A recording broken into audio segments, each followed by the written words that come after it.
at the accessible lectern to preserve rights available to you under the Planning Act or other applicable legislation. Now call this meeting to order. I'd like to begin this meeting by acknowledging that the land on which we gather is situated within the traditional and treated territory of the Mississaugas, more specifically the Mississaugas of Scugog Island First Nation, signatories of the Gunshot Treaty of 1788 and the Williams Treaties of 1923. This land is and will continue to be home to the Indigenous peoples. Let us acknowledge the mistakes and traumas of the past through authenticity and support truth and reconciliation. Let us engage and celebrate Indigenous communities by being leaders of action and acknowledging the United Nations Declaration on the Rights of Indigenous Peoples and the Truth and Reconciliation Commission's recommendations towards truth and reconciliation. Let us keep these principles close as we continue towards truth and reconciliation and as we move forward with kindness and respect as a community. Does any member of council have any disclosure of pecuniary interest? Hearing, seeing none. Are the rest of the resolutions almost ready?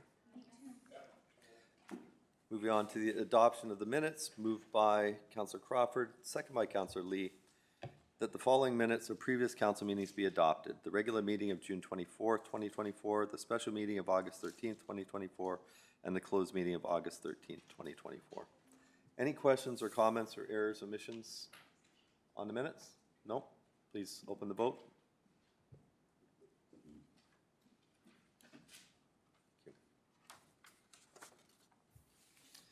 That is carried unanimously. Madam Clerk, were there any questions submitted online from any members on items on today's agenda? To you, Mr. Mayor, there's no questions submitted. Thank you. Does anybody in the public have any questions on matters on today's agenda? Seeing none, thank you. We do have a fairly healthy list of delegations, proclamations, and presentations. I am going to modify the agenda, members of council, and move the presentation from Durham Region Police Service Board forward. We have the chief and a number of other pretty heavy firepower in the audience, and I think we'd prefer to have them out on the road protecting us, so we'll have them come forward first. The DRPS Board, Community Safety in our region 2024. Doing the presentation is going to be Gary Cubitt, Vice Chair, Durham Regional Police Service Board. Mr. Cubitt?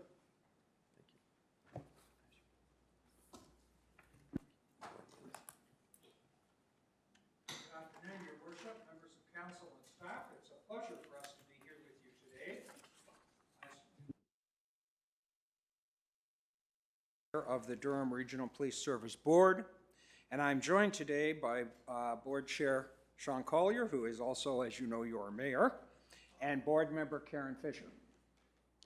From the Durham Regional Police Service, I am pleased to be joined by Chief Peter Marrara, Inspector James Lamoth, Staff Sergeant Chris Boileau, and Larry Yura, who is our new legal expert on the board team.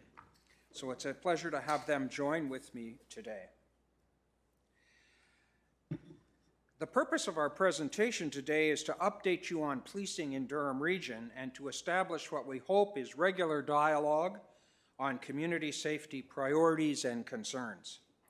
The board is committed to engaging the community, and what better way to connect with the public than through you, our local elected representatives, who are the closest to our citizens and their concerns. To give you some background, the Police Services Board role is defined in the new Community Safety and Policing Act, which came into force on April the 1st, 2024, and it replaced the Police Services Act. The new law introduces many changes to the legislative framework for policing in Ontario, with the intention of enhancing oversight, modernizing policing, and making communities safer. The board continues to be responsible for ensuring that adequate and effective policing is delivered to our community.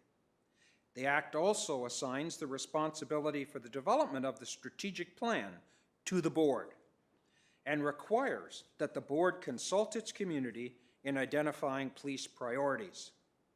The board will also continue to hire, monitor, and direct the chief and develop policies for the service while reporting to the public on achieving the goals in the strategic plan. Overall, the changes do not fundamentally alter the role of the board. However, they do strengthen the board's accountability for the police service.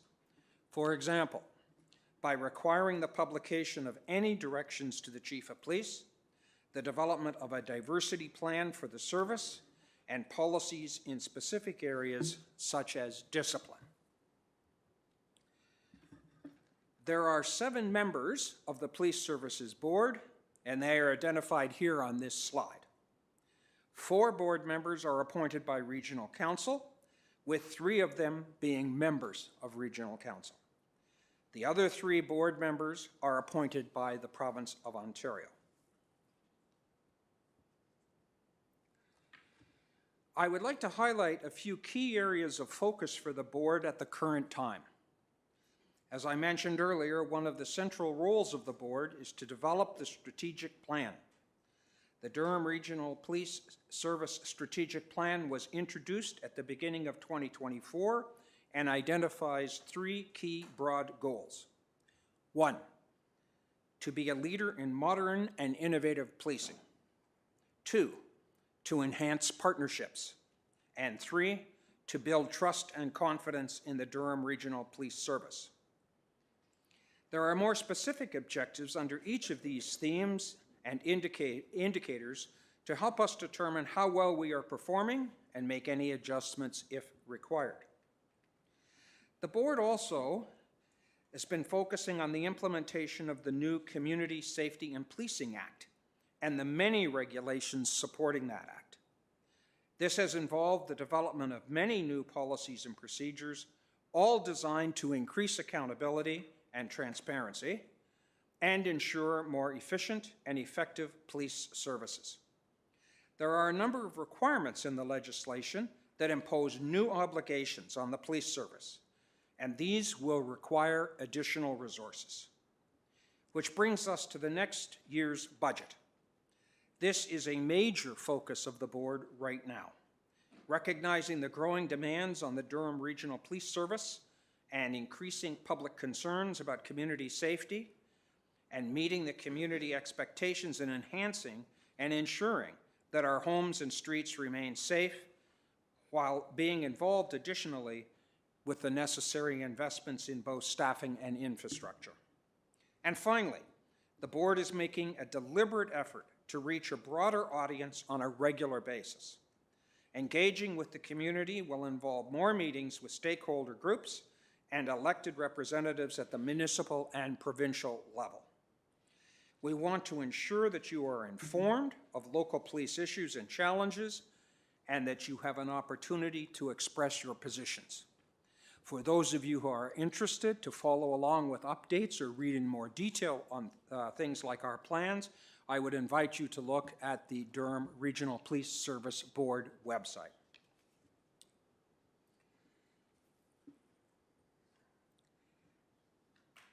On this slide, we have listed 4 community safety priorities that the Durham Regional Police Service is dedicating particular attention to.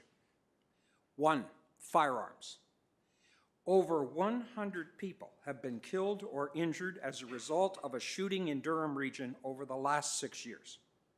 This is simply not acceptable. We are also concerned about levels of reoffending and the number of people released back to the community who have had firearms charges or are facing firearms charges. 2, auto theft. The rate of vehicle theft in Durham Region is about 4 times what it was 5 years ago, and we now average more than 4 vehicles stolen every day. The Durham Regional Police Service is working with its partners in prevention and investigation efforts. 3, mental health. We all know that the healthcare system remains under intense pressure. This is having an impact on police organizations who must wait for lengthy periods of time to transfer patients in hospital waiting rooms. This is a huge inefficiency and cost burden on the Durham Regional Police Service. Our most recent statistics indicate that the Durham Regional Police Service is apprehending, on average, more than 7 people a day under the Mental Health Act. We have been advocating for change at the provincial level and will continue to do so. Finally, our most vulnerable citizens, seniors and children. They are being targeted by predators. Seniors are being scammed through the grandparent scheme, conning them of millions of dollars. And our Internet Child Exploitation Unit is busier than ever, with hundreds of referrals for investigation every year. The Durham Regional Police Service is taking action to protect our seniors and children, though the demands are severe. All of these areas require resources, and we are doing everything possible to help ensure that the Durham Regional Police Service, working with its partners, addresses these issues as effectively and efficiently as possible. This brings our presentation to a conclusion, and we turn it over to you. We would be happy to respond to any questions and hear any comments you may have for us on community safety priorities and concerns. And as always, we continually welcome your input to either the Durham Regional Police Service directly or to the board, where all of your observations and concerns are taken very seriously and are dealt with great attention. I want to thank you, Mr. Mayor, your worship, for allowing us to take time in your council meeting today, members of council for listening to our presentation, and I would invite any questions or priorities or concerns you may have. Thank you, Mr. Cubitt. We do have a couple. First is Councillor Tyler Moore. Thank you, Your Worship, and thank you, Deputy Chair, Mr. Cubitt, for being here today. Always a pleasure. Can you speak to bail, catch and release, however you want to speak about it, and how frustrating that is for the service, and what exactly has been the ask from your service to the province and to the federal? Have those meetings taken place, and can you give us a little bit of insight on that? I can speak to it, but I'm going to invite the chief to come up to speak to it, who will do so, I'm sure, with far more competence and depth than I'm able to. Thank you for the question. Chief. That's too high of a bar. I thank you for the question. So, yes, I'm not the only chief that's spoken out about our concerns with the revolving door of bail, the issues with bail. Bill C-75 introduced new criteria by which the police had to consider bail. There are a whole new categories of offenses that at one time were reverse onus, where the accused would have to demonstrate that they had a solid plan in order to be released on those serious charges. Today, they're included in what people are entitled to receive bail, often on the side of the street at the conclusion of our investigations. There was some changes in which that list was further reduced, but you know, in my opinion, didn't quite go far enough in terms of giving us the tools that we needed to prevent the high levels of recidivism that we're seeing. I think I've spoken about regional council that 23% of all of our people who are facing firearms related charges are already out on bail for other firearms related charges. The most recent example of this happened just this Friday night, right next door here in Pickering, in which somebody who's on release for firearms bail was apprehended with a Glock pistol and a 50 round drum magazine, which in itself is a prohibited device. These things are happening here on almost a daily basis now. And this is of great concern. The Durham Regional Police Service, just in relation to firearms itself, and I know your question was around bail, but we're talking about some of the most serious ones. In the last 2 years, have seized over 422 firearms, illegal firearms, as part of our investigations. To give some context, Toronto last year seized 400. So as you can see, we've seized about half of what they have, but we share a border that is a border in name only, and the criminal element knows no borders. And so we continue to see an influx of firearms into this, into our communities. And what's most concerning is the high levels of recidivism amongst those who use these firearms, illegal firearms, to further their criminal enterprises. Just quick supplementary, if I may. So then when you speak to your colleagues in Peel and in York and in Halton, and they've asked the same questions to your provincial and federal counterparts or contacts, are you satisfied with the answers you're getting back? Is it a question of we're on our way and we're just, like, is there any kind of that coming? You know, with a great deal of respect to, you know, this becomes a sort of a federal, it's the federal government that makes the laws in relation to criminal code and bail. The province administers the criminal justice system. But there, and we have different responsibilities. There must be a balance there, a fairness that must be achieved. I can tell you that my colleagues have all spoken about it, not just here in the GTA, but right across the country. Chief Adam Palmer of the Vancouver Police spoke about this last week, and they're experiencing the exact same things on the West Coast. Chiefs from the East Coast have spoken about it, in Montreal specifically. And we continue to all be challenged by this. I can tell you, though, that you know, our local federal representatives here have been responsive, will listen, and in fact, Minister Virani actually came to regional headquarters and sat down with me, and we discussed this very issue. And I know that there's a willingness to do something.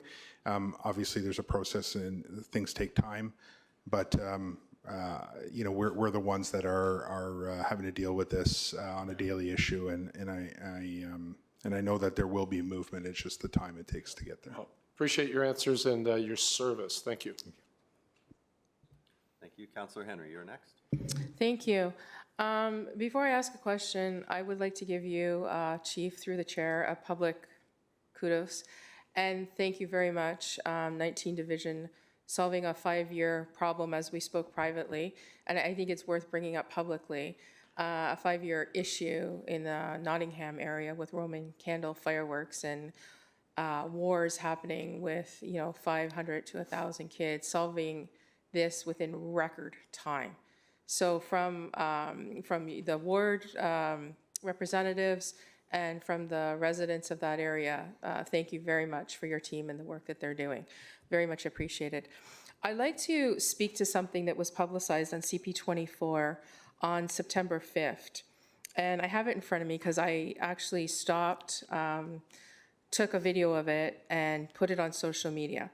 So the reference was with a majority of illegal guns coming in from the US and the work that has to be done still moving forward. And I'm wondering if you could speak to that right now. What are we seeing from the illegal guns that you're confiscating? Is there a definite high percentage where you're seeing where they're coming in from, number one, and number two, legal versus illegal? Yes, the majority of the illegal firearms that we are seizing as part of our investigations are coming in from the U.S. In Ontario, we have a program called the FATE program, F-A-T-E, and it traces, and there's a requirement police services to invest in this program where every firearm is traced to the last possible opportunity. And so that is how we are able to make that statement that the majority of the guns that we're seizing. Now, I will acknowledge we don't seize every single firearm involved in every single event. Often guns are discarded we haven't yet recovered them, but of those that we have, the large majority of them, the overwhelming majority, come from the U.S. When we think about firearms coming in from the U.S., think also about you know, car thefts and the number of cars that end up on shipping containers to be shipped all over the world. We're contributing to this very same problem that we are okay with pointing out when our neighbors down from the south are doing it. There is an issue with border integrity, and it's leading to many of the concerns we have. Spoken at length with representatives from the CBSA. I know that the Ontario Association of Chiefs of Police and the Canadian Association of Chiefs of Police, two organizations I'm a member of, When I'm on the executive, have spoken about this to various levels of government and to the federal government specifically. There are resource challenges as well with CBSA in terms of tracking some of the firearms coming in. But the reality is we have a long unprotected border, and it's quite easy to cross that border. And it's challenging and presents problems that are unique to our geographical location, to one of the largest stockpiles of firearms in the world. And speak to, if you could, briefly, or as long as you want, actually, but I'd like it out there in the public knowledge, what it takes to become a legal firearm owner, and what it takes to transfer that weapon from wherever you're storing it to, let's say, a facility where you're going to be doing target shooting in a regulated area, of course. So to get a license, there must be an application and background check that is done. Must demonstrate that you're able to store that firearm safely in the event that you purchase a firearm. That you complete a firearm safety course, successfully complete it, not just complete it, successfully complete it. And then, you know, when you're issued that, you have to present it when you're purchasing firearms. Handguns today have further restrictions on them. The transfer of them is not happening at this point, but long guns continue to be able to be transferred. And so you must sell it to somebody who has the same valid license, and then, you know, you must register those long firearms as well. And is it, I've heard this, and I don't own a gun, I don't have a license, so I want to say that. So I want to ask this question. If I was a registered gun owner and I am taking that weapon from my home to a shooting range, am I allowed to make stops along the way?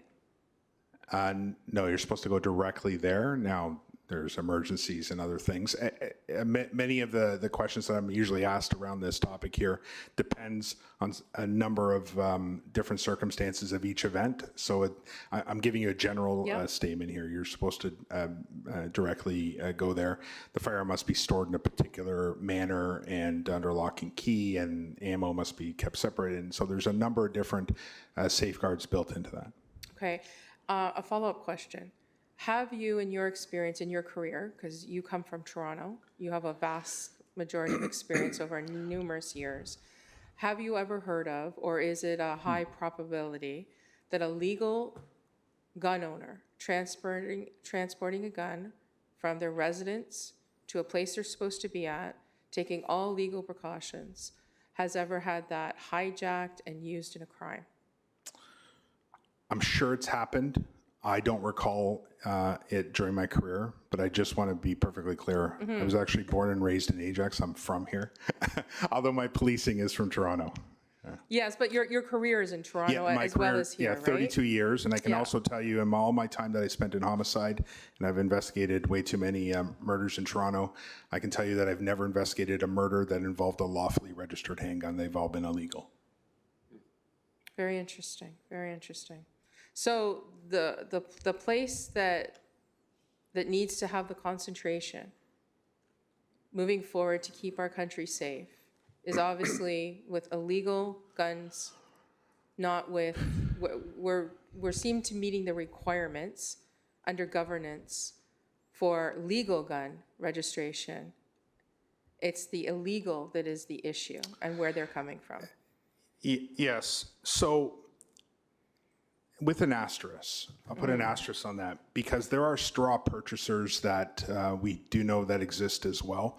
There's been some very famous cases of people who, you know, become indebted to members of organized crime for various reasons, who are, you know, instructed to go get their firearms license and then buy a number of firearms. And there was recently a murder in Toronto in which, you know, this was part of that case. And came out at trial. The reality is that there are so many regulations on lawfully registered handguns in this country that I have confidence within that system of the registered handguns. Obviously, the oversight and the inspections become the critical, the weak point in all of that. But with regular audits of these firearms for lawfully registered owners, which I don't believe is an issue whatsoever, we're able to keep tabs on most of those firearms and, leaving our focus to the illegally obtained firearms. And would a place like, I'm going to use a current place that we already have in existence in Ajax, Rod and Gun, a range. Is there frequent inspections on a gun range like that, a legal shooting range? Yeah, there's a chief firearms officer for every single province, and that falls within their mandate. And there are firearms officers, they're called, police officers who have special designations that conduct those inspections. But I can tell you it's a heavily regulated industry and increasingly becoming even more regulated. Thank you. Thank you for your time here today, and thank you to your team for all the great work they're doing. Thank you. Councillor Crawford, you're next. Thank you. Good morning, Chief. With the implementation of the Community Safety Policing Act and regulations, did the province give you any money to help implement the changes required? Not specifically for those changes. The province does support us in grants for specific initiatives. And most recently, and I believe it's tomorrow, we're making the ECHO announcement for the helicopter that they're helping us enhance that. But in relation to your very specific question about this act, no, there was no additional funding that came along with it as of yet. And with the act, I'm assuming that there will be substantial changes to how you do business that will require more money. There are significant changes that... Could you give me an example of one? Well, now we have a general applicable standard to measure adequate and effective policing. And so there's a number of different criteria that the province will use to determine whether or not we're delivering police services in an equitable manner. All of these require investments, everything from response times in the north part of the region, which I'm responsible for as well as urban centers like Ajax and Pickering and Oshawa and Whitby. All require a level of service delivery that measures up against all of our comparator police services, and that's so everybody else in the GTA. Things like, just simply look at missing people, for instance, and, every time we have a judicial review that provides guidance to police, such as Justice Epstein's review, where there was 151 recommendations in the missing and missed report into Bruce McArthur, the murders committed by Bruce McArthur. Those recommendations are not just recommendations, they're actually guidance for best practices, and this is one of the areas that will be measured against. And so when you think about an urban area like Ajax and multi-story buildings, and having to conduct a 300-meter search for a missing kid, for instance, that means 300 meters vertical and anything that encompasses that. So if buildings are within 300 meters of each other, it's going to require even more resources. So all of these things are things that we have to plan for and invest in. And not only do we have to do that for each call, but we have to have the capability of doing that multiple times at the same time for multiple emergencies, such as in incident command, for instance. Thank you. Thank you very much. I do want to say that our division that looks after Pickering and Ajax, they are amazing. They're community-minded, and I'm not foolish to believe that our inspector will retire here, but I want you to know that the entire team is a good team, and they really work well with council. So I have to give them a shout out. I appreciate that. Thank you. I will point out on behalf of the board, and I saw Dr. Cubitt stand, that there are significant costs. I did speak to these a little bit on Wednesday when I discussed, and we will be making sure when we present the budget that we're going to identify what these additional costs as a result of the new Community Safety and Policing Act, as well as certain council asks for service, do cost, so we can quantify those so they are completely open and transparent. Did you have anything to add to that, Dr. Cubitt, or did I capture it? No? Okay. Next, we have Councillor Lee. Thank you, Chair. Chief, you and I have gone back and forth a few times with regional Yes, council. First time we're doing this at Ajax Council, but I'll kind of keep it broader. So we use C-75 as a bit of a benchmark for bail reform. What was the delta between pre-C-75 and post-C-75 in terms of the amount of releases we're seeing that we feel is causing more crime? Are we saying 20% more people being released? 5%? I don't think it's the percentage. I think it's the seriousness of the offenses people are being released upon. So there's two components to bail. One is the individual who's been arrested, and the other is the seriousness of the crime. And so things like not asking for conditions that we think that somebody may not adhere to, for instance, a boundary condition to prohibit somebody from entering a particular location. If the person attends that regularly, then the courts kind of look down upon us releasing people on those sort of conditions and will not, register a conviction for a breach of those conditions. Nor is it really effective in asking for, holding somebody for bail because they've breached a condition that we knew that they couldn't adhere to. So it's those sort of things that have contributed to this. I don't think it's a percentage, it's the seriousness of offenders. Okay, so the seriousness of the offender is kind of our concern. And let's say we deny bail to all of them. It is the police, in a sense, belief that that would reduce subsequent crimes? Well, the levels of recidivism continue to rise, and so it is people out on bail committing other crimes. Yeah. And ultimately, it's the courts. I mean, if C-75 was unconstitutional in any ways, the courts would have struck it down.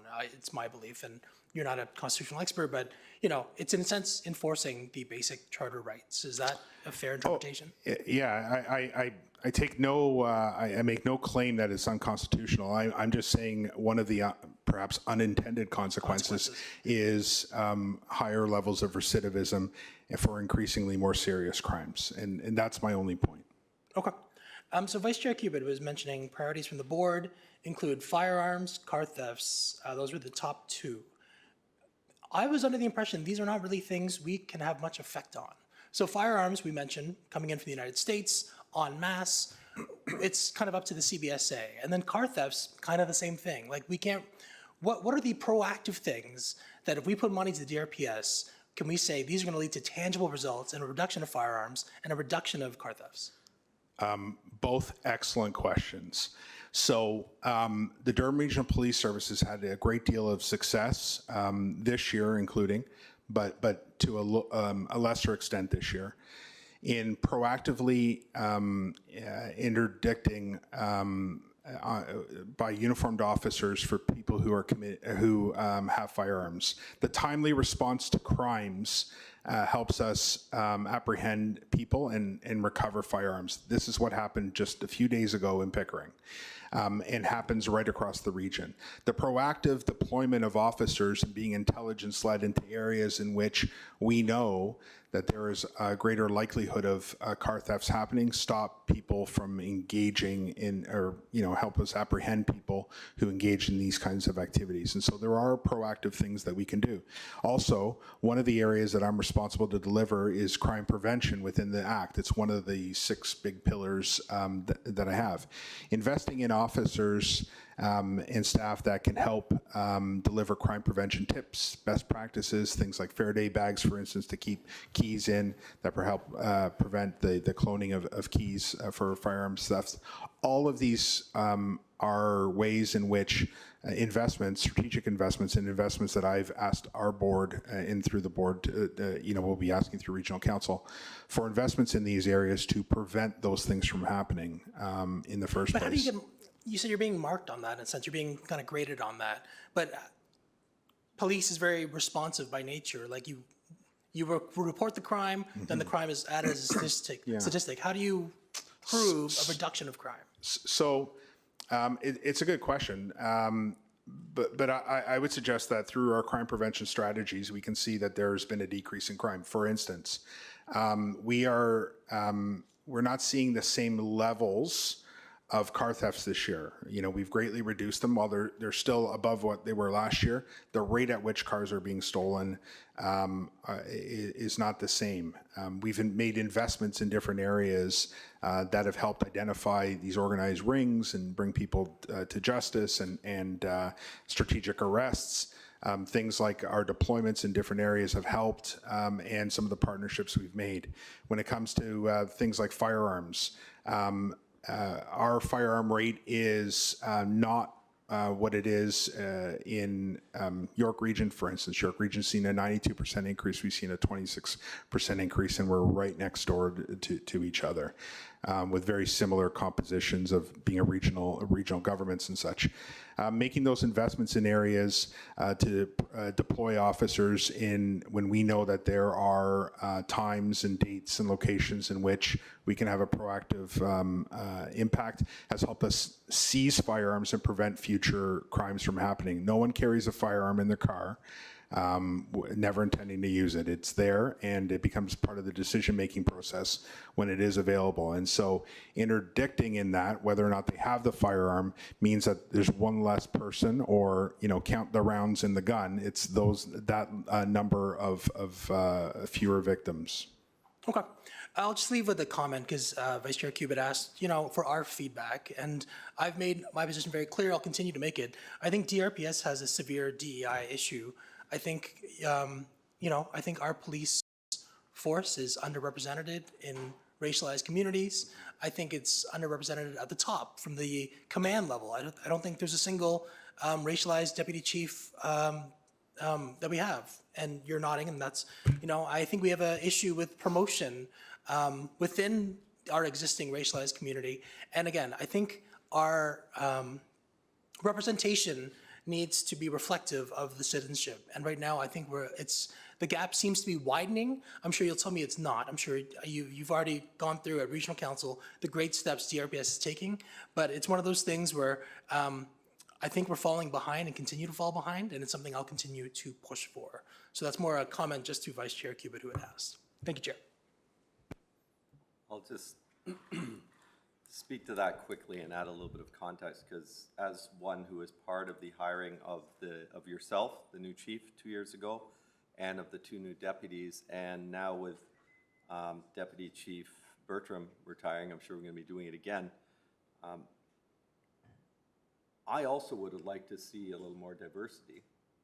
I even reached out to some members of the racialized community and asked them to submit, and they didn't.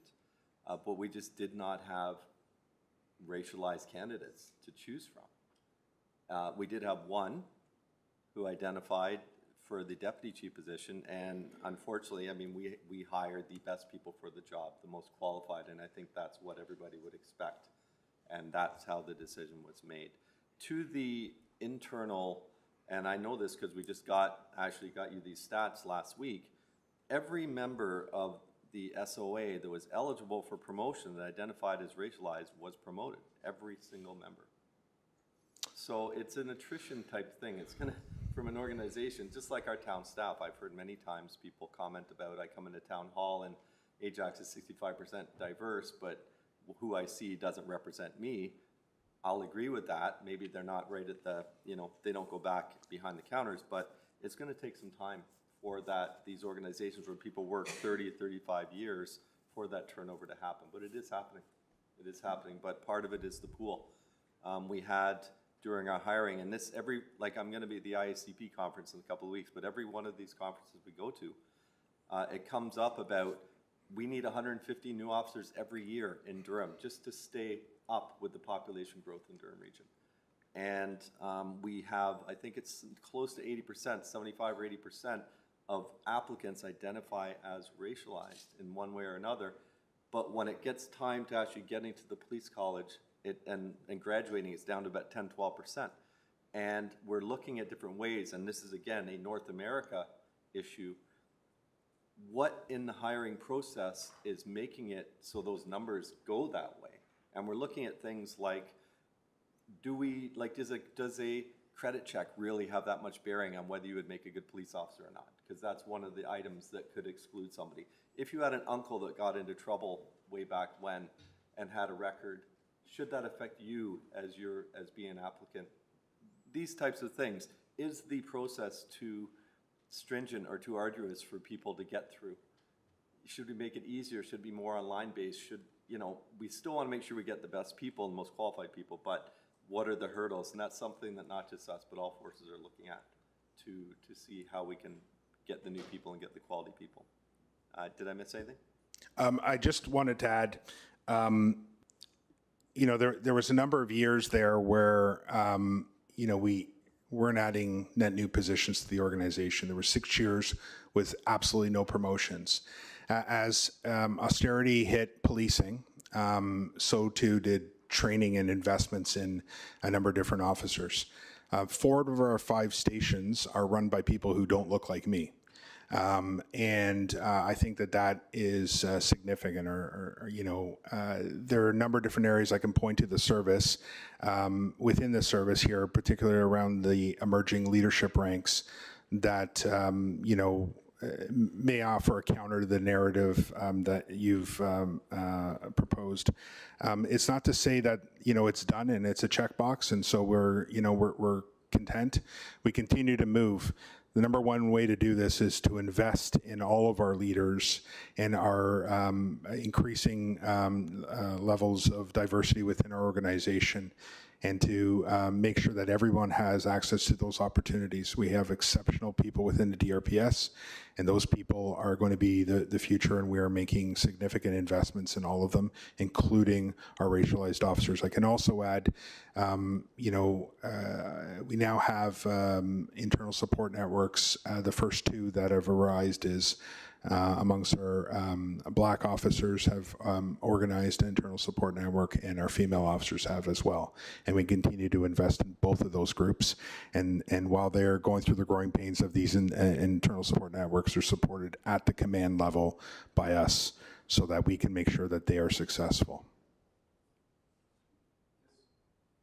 One further comment I just wanted you to elaborate on, and that was the number of reoffenders. I think it was from memory, I think it was about 720 people last year out on bail reoffended. That's 727-ish Yes. new victims. That's right. Yeah, you hit it. Apparently you read that right? you read the report. Yeah, it was just over 700. I don't know exactly the exact number, but I do know it was over 700. That's Yes. 2 a day. Yeah. In Durham, reoffended while out on bail. So, next we have Councillor Bauer. Thank you very much, Mayor Collier. Good afternoon. Thank you for the wonderful presentation and excellent information. I commend my colleagues for their excellent questions and comments, and I really want to thank you and your team for the work that you do. It's fantastic, so thank you. I echo that. My question is about the stat that was presented about more than 7 people a day are apprehended under the Mental Health Act here in Durham. Could you please just elaborate, talk a little bit about that and what that looks like and what happens, please?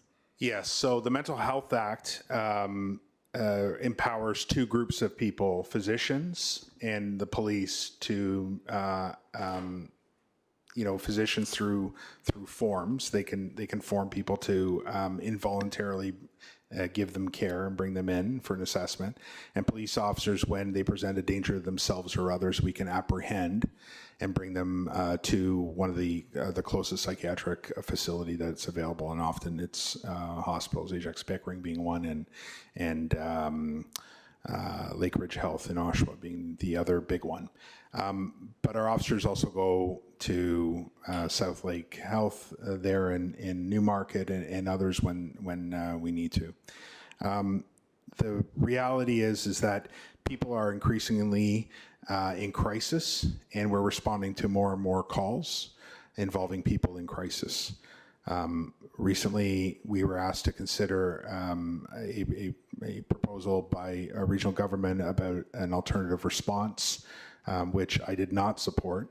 And the reason is because it's yet another response model. The goal and where our efforts should be is upstream, to prevent people from getting into crisis in the first place. And anything else is just, it's the same thing. It really, really is. And so we're looking at partnering with different groups. to go upstream. The biggest challenges that we have in this is related to the sharing of personal health information and information that we collect. It's hard to share with partner agencies in many respects. And so that's why the Mental Health Act is what it is. And we continue to advocate with the provincial government to make changes to that to include others that can do the same work, because there's some lower level, lower tier crisis calls that perhaps we don't need to go to. The biggest difficulty that we face, though, is in relation to the unpredictable nature of some of these calls, and they often result in really frightening incidents for those that are witnessing it, or people who find themselves the victim of people who are experiencing a mental health crisis. And so those absolutely need police intervention. And I'm quite proud of the limited number of incidents that actually use force. In fact, our use of force rates are 0.06%, astronomically low considering all of the incidents that we go to. And a large percentage of that is in relation to people who are experiencing a mental health crisis. Okay. Thank you for that answer. So then what happens after a call is made, someone is apprehended and delivered to a service, and then what? A police officer is dispatched, or our mobile crisis intervention team is, where we're partnering with a nurse. Okay. They make an assessment. The officer has to believe that this person is an imminent danger to themselves or others. Officers look for alternatives, maybe a family member who can come home and look after and reduce the risk to the individual. But oftentimes it requires an apprehension in which the person is taken into our custody, placed in the backseat of our police car, and driven to hospital. At hospital, I think this is where you're getting Yes. at. At hospital, these cases are triaged like any other emergency walking into an emergency department. Those individuals are assessed, and oftentimes, as you can appreciate, psychiatry may not be available at Emerge at that hour that you're walking in. And so they have to page somebody, and, by the time they get someone in, it can be several hours later, and this is where we're seeing many of the delays. The way the Mental Health Act is written, the transfer of custody occurs when the person is admitted. Admission is not just simply being at the hospital and being registered or triaged. It actually involves, the hospital taking custody of them. As you can appreciate, and I understand why, hospitals are also stretched to the limits. And having a couple police officers sitting in your lobby for several hours is not necessarily a bad thing on a Friday night. And so I'm not suggesting that they're doing this on purpose or purposely delaying us, but I'm also very realistic that, we have an ancillary benefit while we're within these facilities here. And so then that person is assessed, and oftentimes they're not formed because the emergency comes down. They're no longer in crisis. The way our officers interact with people also de-escalates situations. And by the time they present in front of a psychiatrist, they're in a much better place. And so they're not formed. And so it can seem like this is all for naught, but in fact, these are very important incidents that prevent that person from hurting themselves or anyone else. Okay. All right. Thank you very much, Chief. That was my question, Mayor. Thank you. Councillor Dice. Thank you, Chair. Thank you for coming today and for all the information, which is really beneficial. So Councillor Bauer and myself have been working with our community liaison officer, which is great. We meet monthly with them. And we've had a basic conversation about how we could identify trends in communities and neighborhoods. Your calls will identify that. But and we've always had those heads up in certain areas, but we were thinking more of an electronic kind of information that says, make sure your garage is locked, people are stealing bicycles, or make sure how we can prevent the car thefts, what to do, that kind of thing, when we see those trends going through community. And I wonder if that's something you could support and could recommend, because then we don't want to frighten people, we just want to make sure they're advised of what those trends are and how you can help prevent them. Absolutely, I can support it. In fact, one of the investments we're asking to make is in relation to some of our civilian staff, people who actually manage all this information for us and can help us do that. We're trying to leverage technology the best we can. I'm also looking, one of the board's goals, one of my goals that we share is to build trust. And so an open data portal in which this information is available to anyone to see is something that we're working towards. There's some privacy interests, obviously, that we have to anonymize some of the information. But the lessons learned can be passed along, and I think that that's exactly where we want to go. Now, one of the challenges we have is that people don't necessarily want to share their personal information, like their emails or phones, to have messages pushed out. And that's why it's important that we are also investing in crime prevention officers and liaison officers like you're dealing with in 19, because they help get the word out at community meetings and other venues. All of this is important, and what we'd like is to be able to push out those messages at a moment's notice. And we ask people then to follow us through social media, because we leverage social media, all the platforms, to push along these informations and keep our communities informed. And we can help with that through communication teams here, so that would be appreciated. Thank you. Okay, I think we've been around. Councilors Henry and Tyler Moore, and I will let you back in briefly, but you've both been well over your 5 minutes, so please go ahead. Thank you. So a comment about, if we put money, give more money, what can come out of it? So I'd just like to briefly, for those who don't know about Project Attire, I believe it is, through Sergeant Alban, is that correct? Staff Sergeant, yeah. Staff Sergeant, and we've spoken about this. Yes. And the work that he's doing with his unit, where he's coming out into communities, going door to door, letting folks know ways to prevent car theft. It's, of course, not guaranteed, but I know that going out with him was a great experience for me, because he taught me something about newer vehicles and how it was easily spotted if a vehicle was unlocked. And in fact, while we were at someone's door in North Ajax, standing in their driveway, he pointed out to the homeowner's daughter that her car was unlocked and how he knew it was unlocked. And it wasn't from a button that comes up or down, right? So these are things that he's pointed out that thieves are looking for. They can glance, they know the vehicles they want. They're going into an area, they're looking for specific vehicles, and when they're seeing this specific sign, they know to hit that vehicle, and it's going to be an easier theft for them. So my understanding is, and I'm like texting with him now, 900,000, I think it was, over 3 years received from a provincial grant that's for that unit. And they're all over Durham. They're working with counselors all across the region, going out into the communities that have been hardest hit recently, letting folks know how the prevention can work, giving out a card. Is there anything you want to add to that? I know I just spewed all that out. You do a great job of selling our program, Thank that's you. for sure. I think the only thing I'm going to add, and I think it's important to add some context to that. So that's grant funding.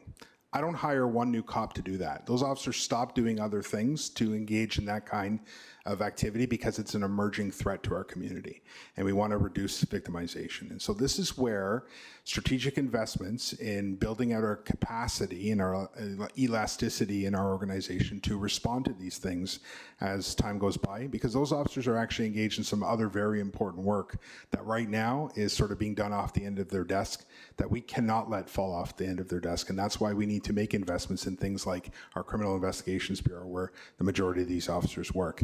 This is a whole of service response, because this is happening right across our region. And so I think it's important that when we think about that, funding that's available, and by the way, that funding is not just for us, it's for all the GTA police services.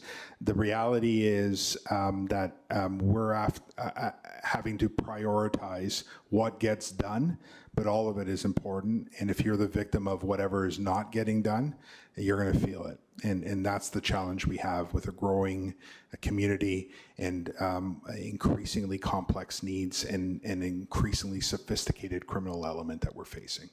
And thank you for that. And I'd like to say that, like, him coming into the neighborhood he did was a neighborhood where somebody was held up at gunpoint and carjacked. Yeah. So he came in, and now he's actually made a difference, because it put the neighbors at ease a little to understand and know what they could do. Yeah. And, that was necessary at a time when something so severe had happened to their neighbor, right? So in my opinion, it is making a difference. I am hearing it from the community. I have other communities that have asked for that. So it's a good program. I'd like to see it expanded, of course, because Durham is a vast, there's a lot of, areas, but it's a start. It's a good start. And I hear Graham McGregor, MPP, has reached out as well. He has, yes. So for those watching at home, and I'm sorry, Mayor, if you just give me 2 seconds, AMO, what we did there and the conversations we were able to have led me to have that conversation with him that could reach out to you about the good work your unit is doing. Yes, so it was a very valuable trip for all of council to take. So thank you for your time today here. Thank you. Okay. Councillor Tyler Moore, briefly, please. Thank you, Your Worship, for letting me back in. I'll try and propose it as a yes or no question. So April 2024, the Police Act of 1990 was replaced by the new Police Act, Community Safety, Enhancing Police Oversight, Modernizing Policing, Establishing Consistent Mandated Training Requirements, etc., was not a choice for you. All of the monies that it takes to comply with this, you had to do and put it in the budget. Is that correct? That's correct. Thank you. Not seeing any other questions. I'll just thank you both so much for coming and making the presentation. Dr. Cubitt, you did this way better than I usually do. So thank you very much. And we'll let you get back on with your day. Before we move on to our next presentation, I missed a motion to suspend the rules of procedure. We have one additional delegation presentation and public meeting. Moved by Councillor Lee, second by Councillor Dyes, that the rules of procedure be suspended in order to hear an unscheduled delegation. This will require 2/3. Those in favor?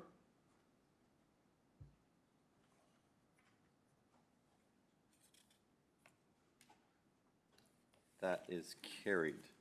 Moving on to our next item, we have Proclamation Christian Heritage Month by Shane Alvarez, Christian Music Festival, and Molly Banerjee, CEO, Christian Music Festival. Please come forward, sign in, and you'll have 5 minutes.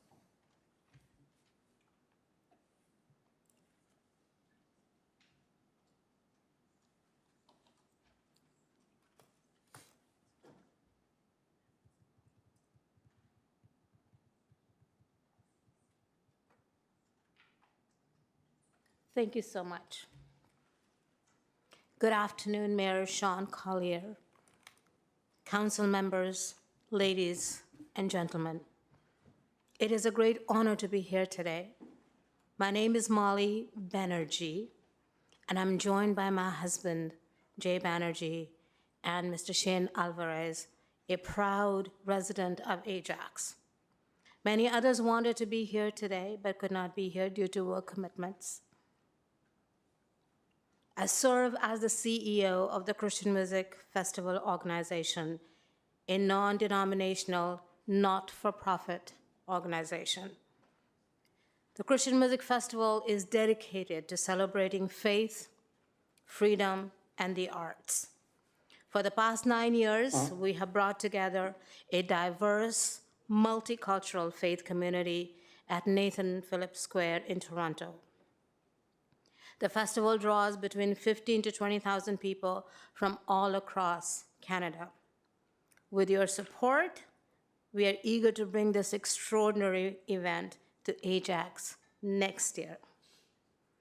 Given our large platform and broad reach, we believe we are well positioned to advocate for the declaration of December as Christian Heritage Month. As an immigrant, I am deeply inspired by Canada's commitment to multiculturalism. The concept of the mosaic has made Canada the envy of the world.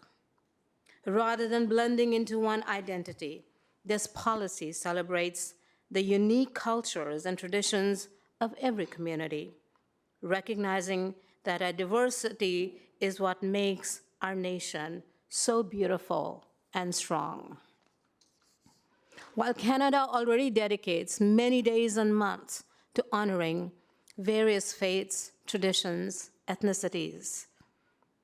Christianity, the largest religion in Canada, still does not have a dedicated month of recognition.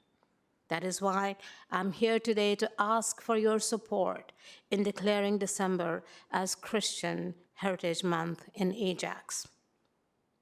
7 other municipalities have already made this important declaration, including Orillia, Ontario, Rodeo Lakes, Ontario, Prince George, British Columbia, Markham, Ontario, Welland, Ontario, Whistler, British Columbia, Saskatoon, Saskatchewan.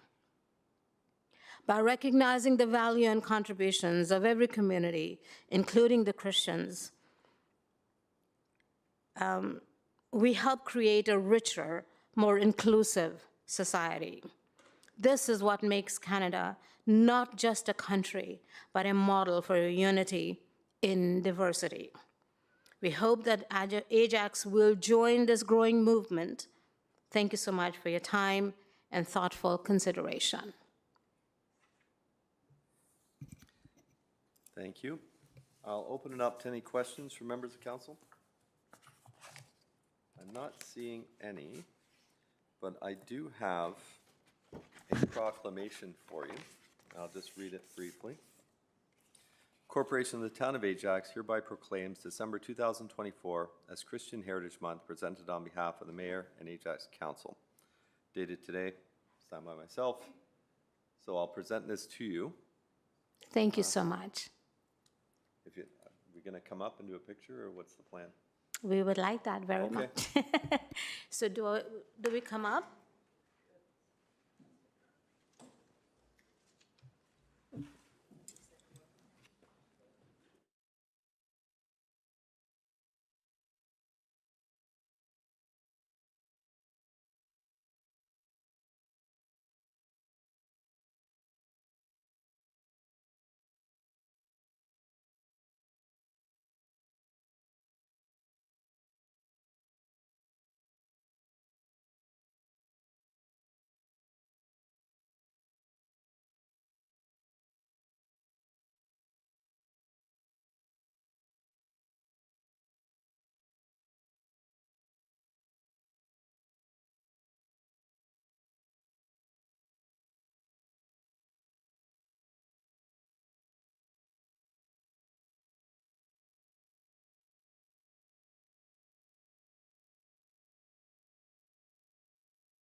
Okay, our next matter, Proclamation World Homeless Day. We have Daniel Cullen, co-chair the GAP Committee, and Empress, co-chair the GAP Committee.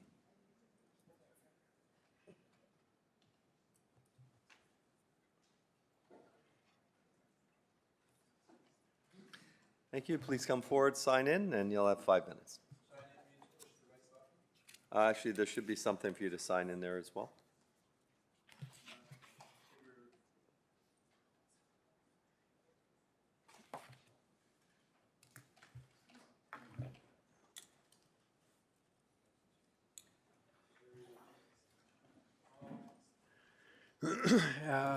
Five, four, three, two, one, let's go. Okay.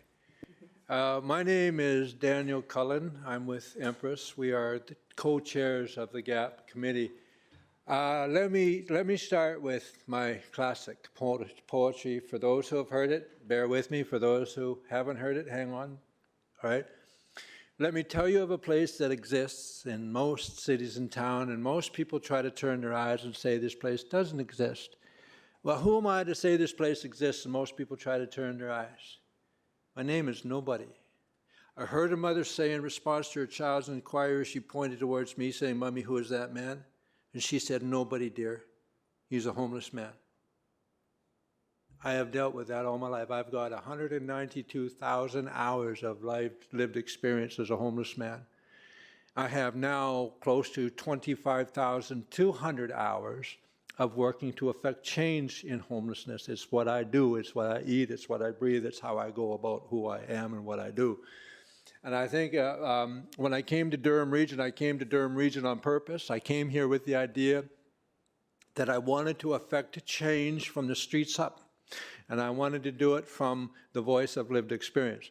I came in and I read the 2014 to 2024 region plan, just because I like to read stuff I'm a wonk that way. And I came across where they said they wanted a group of people that could be the voice of the community, so that they, and on the homeless plan, and how with the homeless plan, this small group could work to affect changes. And what I did see was DAC.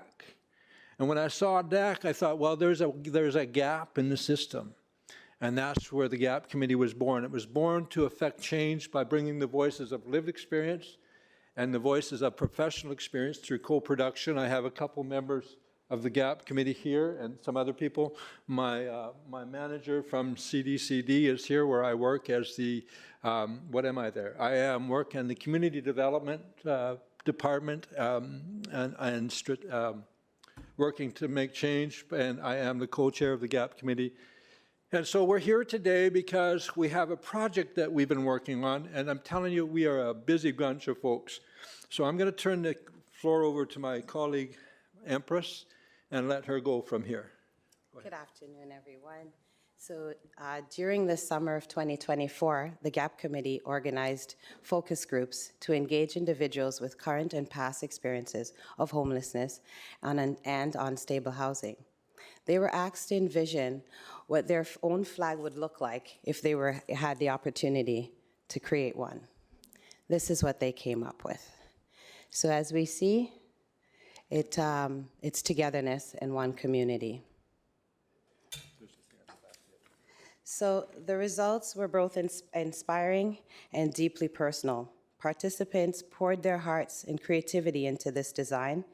Each idea symbolized a unique story of struggle, resilience, and most importantly, of hope. They all agreed that the flag must have vibrant colors, symbolizing the chaos and the beauty of their journeys, and symbolizes of shelter and their community, such as the hands reaching out. They've been able to go to different agencies, one of which I work at, Christian Faith Outreach Center, Doors of Compassion, where they were able to get those extended hands of hope. They long for having not just a home, but security in their home, and people working in unity, reflecting their desires for stability and for support. The work they create in this flag serve as a reminder of strength and creativity that emerge when you face adversities. The project not only gave a platform to those who are often unheard, but it also highlights the importance of inclusive dialogue and addressing social issues. These individuals felt empowered, and they're looking forward to October 10th, where the flag will be raised in a few municipal buildings, and Daniel will just let us know what those are, where those are. I think they're in the Durham region. They on October 10th, and World Homeless Day, this flag will be raised at Durham headquarters at 12 noon, but it'll also be raised across the region in the communities across the region on October 10th. So on October 10th, the Durham region will be acknowledging World Homeless Day, and it's something that I have been advocating for and presenting for since 2014, and when I came to Oshawa and started working at what I do. And so I got to say that the community members that came together to do this, they came together with an anticipation that change can happen. And the community is hearing that their voice is being heard and that changes are being affected. So the flag itself was created in a unique way, and I'll let Empress close off with that, and we'll open up with some questions about the creation of the flag. So Ace of Keys sat with a few individuals. They will prefer to just have their first names. So we have Ken, Anita, Mark, Joseph, and Raymond, who's here with us today, sat together and, as we said, just discuss all that they would like it to represent. So myself and Ace of Keys are also from lived experience, so it's just nice to know that we've passed through that stage in giving back, and these individuals feel quite empowered to hopefully see this flag. And this commercial is brought to you by the Ajax Task Force, all right, on homelessness.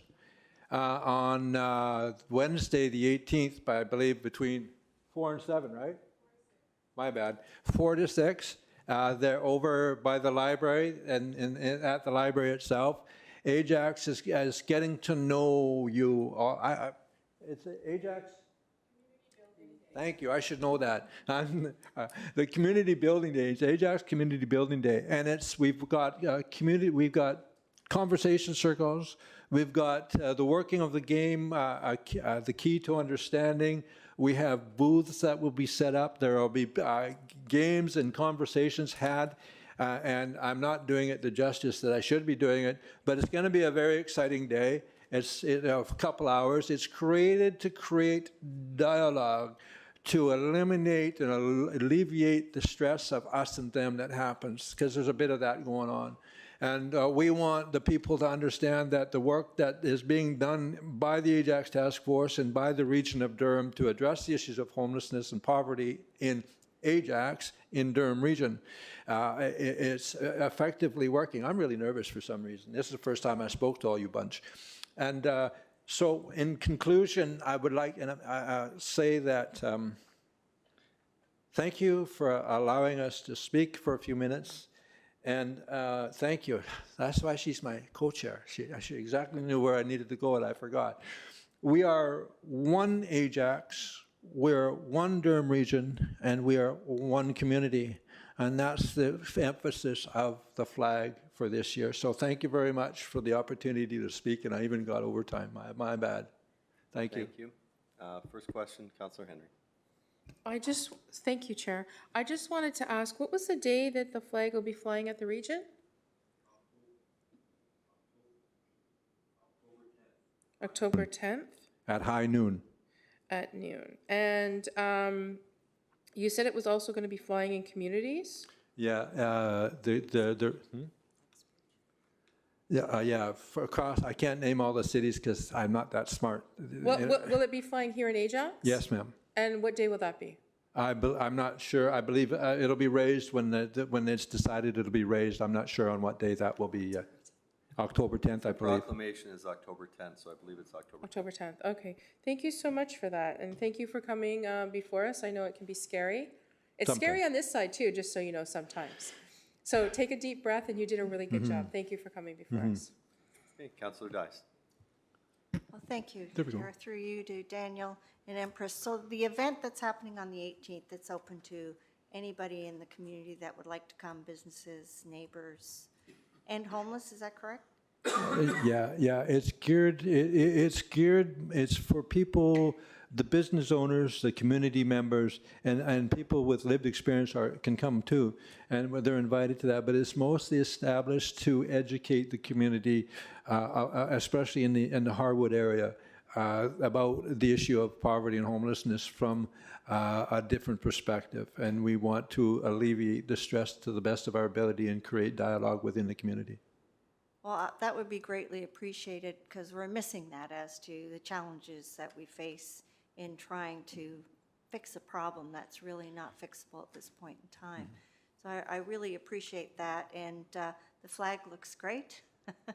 We'll see you there on the 10th. Yes. And just thank you, both of you, from CFOC and the GAP Committee and the Homelessness Committee here in Ajax.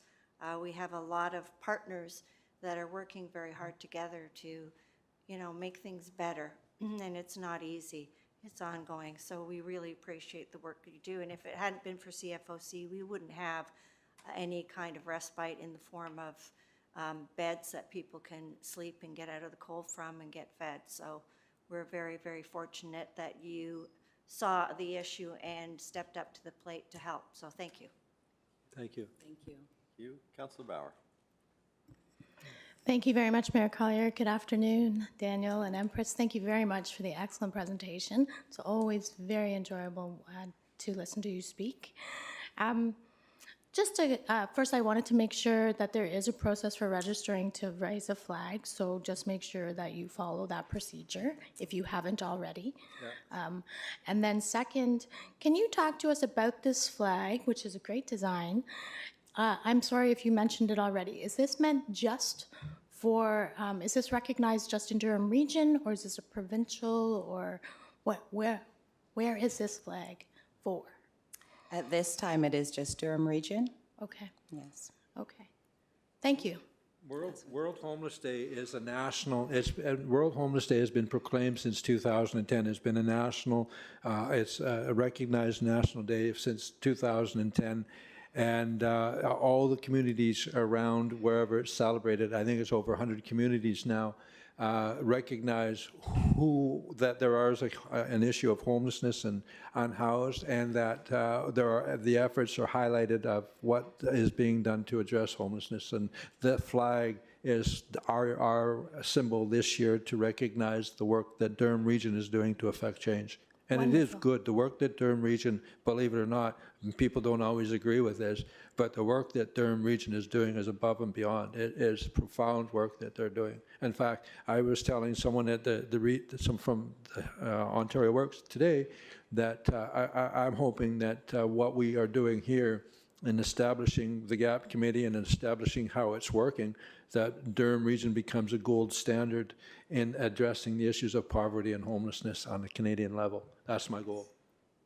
Wonderful, thank you. And your passion and hard work certainly will do a lot to getting that accomplished. And then just one quick follow-up about the flag. So that's a great achievement for Durham Region. Are other municipalities, are there many municipalities with their own World Homeless Day flags? Do you know? I don't know of other municipalities that have a World Homeless flag. Okay. This was what came out of the GAP committee. We were having conversations, and the community wanted to do something different, and this is what we came up with this year. Awesome. Thank you very much. yeah. Thank you. Those are my questions. Thank you, and that concludes the speakers list. I do have the proclamation here. Okay. Corporation of the Town of Ajax hereby proclaims October 10th, 2024 as World Homeless Day, presented on behalf of the Mayor and Ajax Council. So I'd like to present this to you, please. Get council up here.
Item 5.3, delegation recognition of Subhan Islamic Association, a new member of the Ajax family. We have Ahmed Sharifi, Board Chair, Subhan Islamic Association. I suppose I should say Assalamu alaikum. And in there, is there a sign-in button?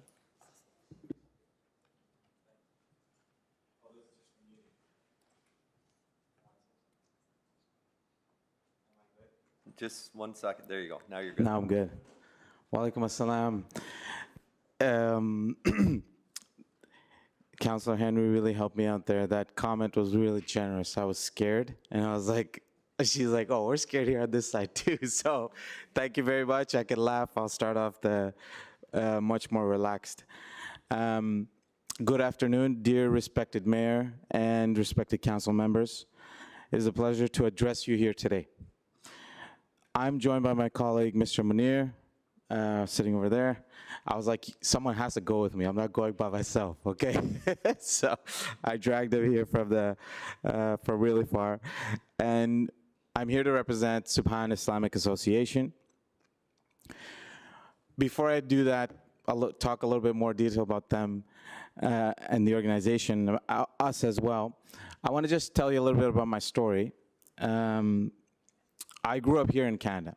So I came when I was 5 to Quebec and spent most of my life there, then came to Ontario when I was about 15. And so I don't know much about back home. Like, everything I do is Canadian style. So even when when I talk to people from back home or anybody like that, even in conversation, they're like, you grew up here, didn't you? I said, yes, I did. So I love maple syrup. I love everything that is Canadian. I love going to the trees when we used to go in Quebec. They take you on school trips to the maple trees. That was my favorite thing. Point being, these values, these Canadian values, are what's inside me. Even if I'm trying to change some things sometimes, it doesn't work. I end up doing the same thing, or it's just, that's how you're built, because you grew up here. Our charity, Subhan Islamic Association, aims to support people of our tradition to understand the many benefits and commonalities within the correct Islamic framework of peace, which is often misunderstood. So I am an example. The reason I told you my story is because I'm an example of that merriment, of taking that and bringing it to Canadian values and taking those great commonalities and benefits that are there. I learned from those. I'm a software engineer by trade. I've reached an executive point. So I'm actually also very logical as well. And that's my journey. That's what I'm sharing with you guys about that. And I think it connects with the organization because I think we have to have a grander goal. That's important for any organization to have a big goal, something it can really bring and contribute. Looking at Stats Canada, it shows there is an increase of West Asians here in Ajax, a trend seen across the GTA, and with recent changes, more have come here to Canada. We want to help them, we want to help guide them towards becoming positive members in Ajax. Ever since we've started operating here, we've seen that. They're coming to us, and actually, the place we operate out of is already too small. It's only been a few months. And I'm like, okay, what can I do here? So this is something in demand, and if it's done right, it's to the benefit of myself and to the city. That's my hope, and that's what I want to contribute towards. We don't believe in creating another disconnected group within the city of Ajax. Our desire is to create an organization that is homogeneous with the heart and the spirit of the city. That's my goal. That's our goal. We look to the city to enable us to invest our energies to create programs and infrastructure, or have at least learnings or participate in those things. I love to learn. This is brand new for me, and I'm looking forward to doing a lot more of this kind of stuff. So we look to the city to enable us to invest our energies to create programs and infrastructure for our youths, our seniors, our women, and families that will guide them towards true Canadian values, the ones I grew up with and love. Thank you very much. That was my speech. Any questions? That's my job. Oh, sorry. First on the speakers list, Councillor Lee. Thank you so much, and very exciting to have a new masjid in Ajax. It very much reflects the growing Islamic Muslim population. My only question is, if I'm not mistaken, you're located on 465 Kingston Road. Yes. So what is your plan for parking? I guess is the only thing, because across, I think we have 3 masjids now, and across the board, we are hearing problems with parking. And so is there a carpool scenario we have? Is there like a satellite lot? I imagine you will get to capacity very quickly with your current parking infrastructure. So I'm wondering, just kind of what is the plan there? All right. So thank you for the question. It is something we learned about quickly when we got there, but I actually have 3 ideas to solve it. One I won't tell you about today. That's going to be a presentation I'll bring in more detailed. Okay. But the other 2 I can talk about. One is, in case some may not know, we have like a busy season, and then there's a slow season. And then within the week, there is a busy day, and the rest of the days are not busy. So Monday to Thursday, actually I should say it the other way around. Saturday to Thursday, it's not busy. Like anybody who shows up there, maybe there'll be 5, 10 cars and something. We can accommodate that without any overflow parking. As you know, I'm talking about Juma prayer on Friday afternoons, Exactly. as well as So- Ramadan, right? Exactly. So Friday and Ramadan are the special cases. And for Friday, we're actually working with the city to create, or we're working with a person here in the office actually, on a contract to let us use the space beside it if it's available with, terms and clearly defined contract. And it's actually, last update I got on that was it's almost ready. And that'll be something that'll help the situation immediately because and I've actually even made a big map inside the mosque that shows a parking lot, and it's like a big P. It's red, and everybody knows not to park there. I put a sticker green if we're allowed to park there on that day. That's going to help the situation a lot. It's right when you walk in. It's massive. That's my first idea that we tried with the contract, obviously going together. And secondly, we actually did the carpooling thing as well. Great. We had a program, in the high school, and we told everybody like, hey, pick up these people, go over there, because we don't have the capacity to park on premises, and we don't want to overflow the streets as well. So we have to be mindful. I personally went and visited the neighbors as well, and I told them, I said, hey guys, like if there's any problem with parking, just let me know. Great. So the neighbor to the east said, you can use my parking lot, no problem. Can we use your parking lot? I said, sure, if it's not busy, you can use our parking lot too. But they're pretty good, and even the neighbors behind us up the street on Mill Street, I believe, and they're accommodating, and I gave them my personal number. I said, if there's any issues, call me first. And I spoke to the city parking person in charge. I'm sorry, I forgot his name, Cohen, I think. But personally, apologize for the recent, overflow, and told him about the measures we're taking to resolve it. Okay, no, that's great. It seems you have a plan, which is amazing. Just very quickly, what does Subhan mean? I'm not familiar. Okay. So in our tradition, we believe that God is perfect, right? And Subhan is the Arabic word for perfection. Okay. Yeah. So when we say, Subhan Islamic Association, we're not saying the association is perfect. By far, it's not. We're saying the association represents the values and the tradition of the one who's perfect. Well, I guess, very much on behalf of, us, very much welcome to the town. We hope to work with you for many events going forward, and best of luck with your congregation. Thank you so Chair. much. Thank you. Councillor Crawford, you're next.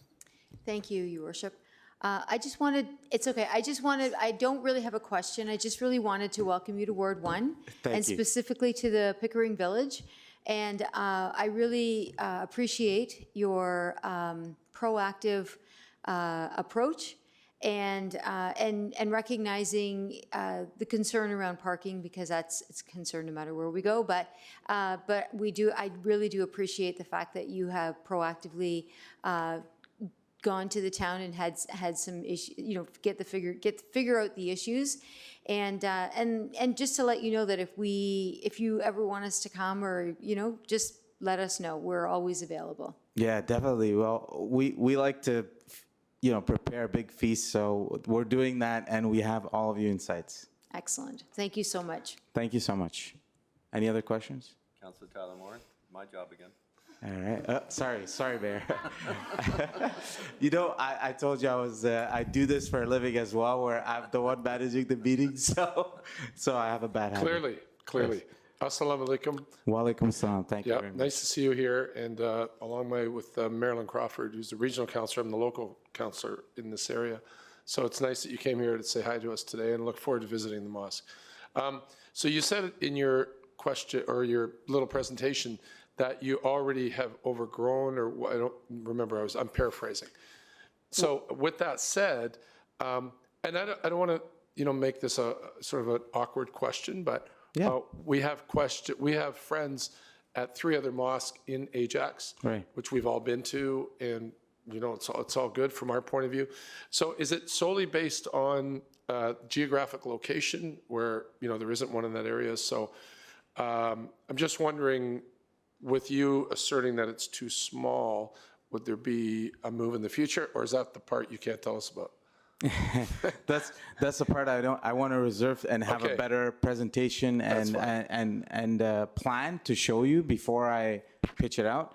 That's I get one thing. that. Yeah. No, I totally get that, and the sensitivity to it. Yeah. But I'd like to answer your question regardless to some degree. Hopefully it wasn't, no disrespect, just curious. Not at all, not at all, not at all. I love hard questions because I learn from them. So, in my opinion, when I say, or the reason I say small is not because the space can't accommodate the people that I'm expecting. It's because of the experience I gained for the last several months visiting there and working with people, and what they want and how many I've seen. I didn't expect, like, when we were thinking of going here, we were like, oh, is anybody even going to show up here? Like, is this even going to be used as a building, as a structure to do the purpose we envisioned it to do, for this charity?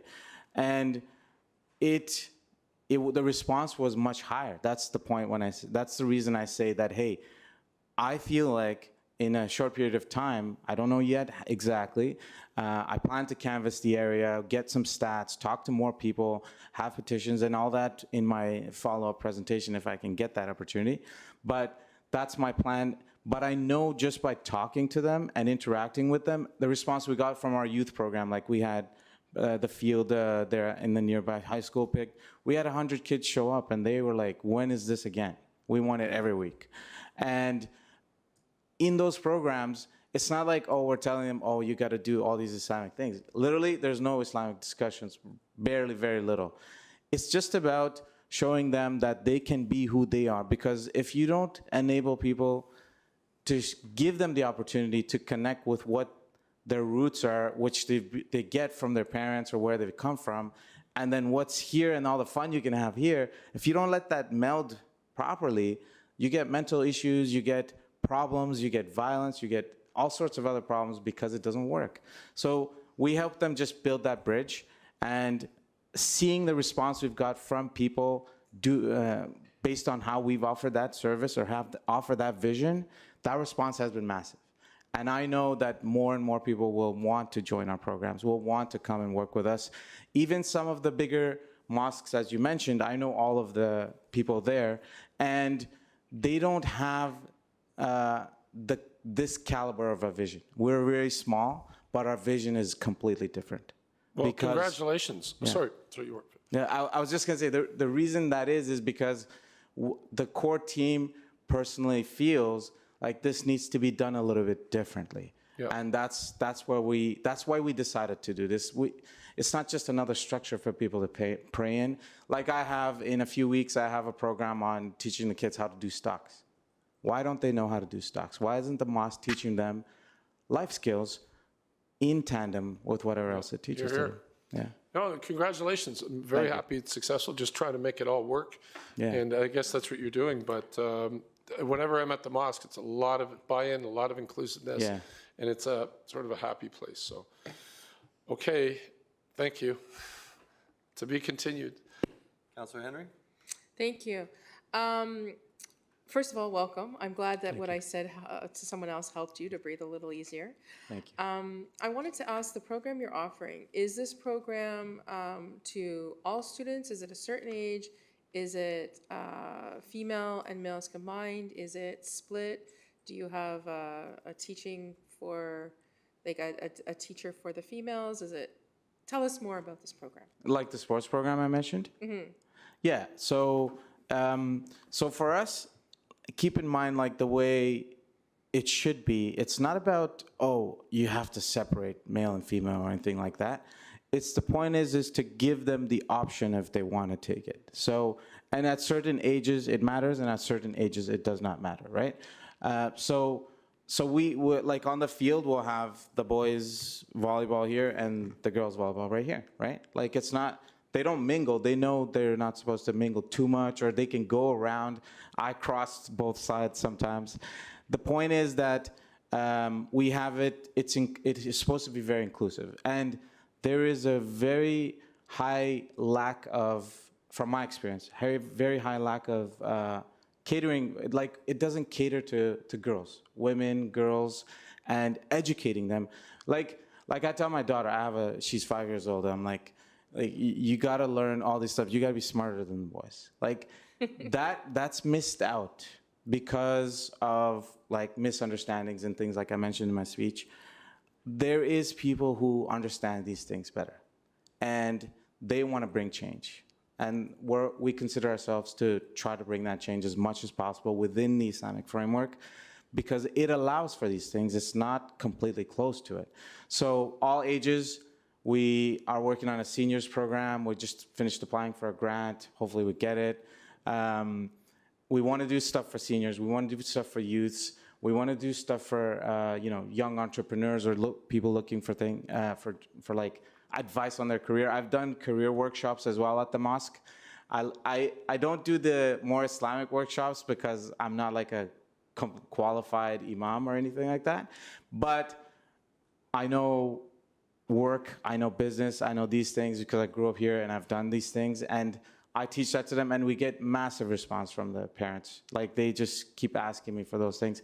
And I think it helps them to see, that it's not just like such a narrow vision. I hope I'm explaining it correctly. You are. Sometimes people have a very narrow vision. There's such a big gradient within that vision that they can apply, and Canada enables that. Like Toronto enables that, Ajax enables that, all of Canada enables that. And if we can just find the right way to look at it, it makes so much sense. So for those listening at home, for those parents who are tuning in, and they're listening at home, and they're hearing you talk, and they're like, I want my kid in this program, how do they reach you? So we have a website, subhanislamicAssociation.org, and all our programs, everything goes on there. You can register and use a contact form to register for any of the programs. We have an Instagram. We have a WhatsApp group that's for the locals, where we send the flyers out and registrations. We send Eventbrite links out. So the website's the best place. Just take the entire name. It's a long name, subhanislamicAssociation.org, and you can find everything you need there. So if you would be so kind after this meeting, Yes. to follow all of the counselors, we all have social media, and we can help you get that information out. Great. That would be wonderful. We'll help Thank you. you. We'll help you, right? Thank you. And I do look forward to the invitation that involves food. I was with the Muslim sisters yesterday, and Sister mashallah. Kubra, biryani. So you've got some high standards because it was Yeah, right. delicious. All right, we're looking forward to those invitations. 100%. Congratulations and everything. I would like to touch base before you go with the parking. I know Councillor Lee brought this up because we deal with this in the north. And I just want to know, when you mentioned that you're working with someone here and trying to finalize an agreement, are you referring to the Quaker House property next door? Yes. And finalizing an agreement to be able to park there? Yes. Okay. And of course, you've told the friends that are coming, like Mill Street, please don't park there. This is, Yeah, because as much as possible, we try to tell them to take the overflow to, like what we did for one of the Eid events. We asked the nearby what's it called, the arena. We actually asked them, we're like, can we use the parking, just parking, not the arena itself? And so we paid for the registration for the arena, and then told people to go there for overflow. smart. Yeah. Right. So we're trying to get creative with it and find solutions. I like my number 3 option, which I'm still going to keep a secret. And I hope I could do a good presentation about that to to pitch it to you guys. From council and from bylaw, thank you for thinking about the parking. Yes. Thank you for that. And please, like, if anything, call me 24/7. Ahmed, you gotta fix this, and like, we'll work at it. I do not, one of the core tenets to be a good Muslim in the Islamic faith is mindfulness of neighbors, and I think that translates to many other faiths as well, and other philosophies. The last thing I would want to do is to be a disturbance. Or the last thing we would want to do is to be a disturbance. And we thank you for that. We thank you for being good neighbors. And those are your councilors here, Councilor Moran and Regional Councilor Crawford. Those are your ward councilors. Pleasure to meet you. I was trying to get you guys in the room but with me as well, but next time they told me. You done, Councilor Henry? Okay. Councilor Bauer. Thank you, Mayor Collier. Good afternoon. Thank you very much, Ahmed, Thank for you. coming today. Wonderful presentation. I have no questions. I just would like to congratulate you and welcome you to Ajax, welcome you to Ward 1, and good luck to you. Thank you so much. You're welcome. Kind of also my job, because I have the. I don't see anybody else in the speakers list. Thank you for your presentation. I do have a certificate here for you. To the Subhan Islamic Association, Corporation of the Town of Ajax hereby extends our congratulations for your acquisition of a place of worship. As Mayor of the Town of Ajax and on behalf of all members of Council, we extend our warmest wishes in recognition of your efforts to establish a dedicated place of worship and the spiritual and charitable contributions made to the Town of Ajax and its residents. Thank you. It's a I'd like to pleasure present this- and a privilege.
Our next delegation is issues impacting Commercial Avenue neighborhood.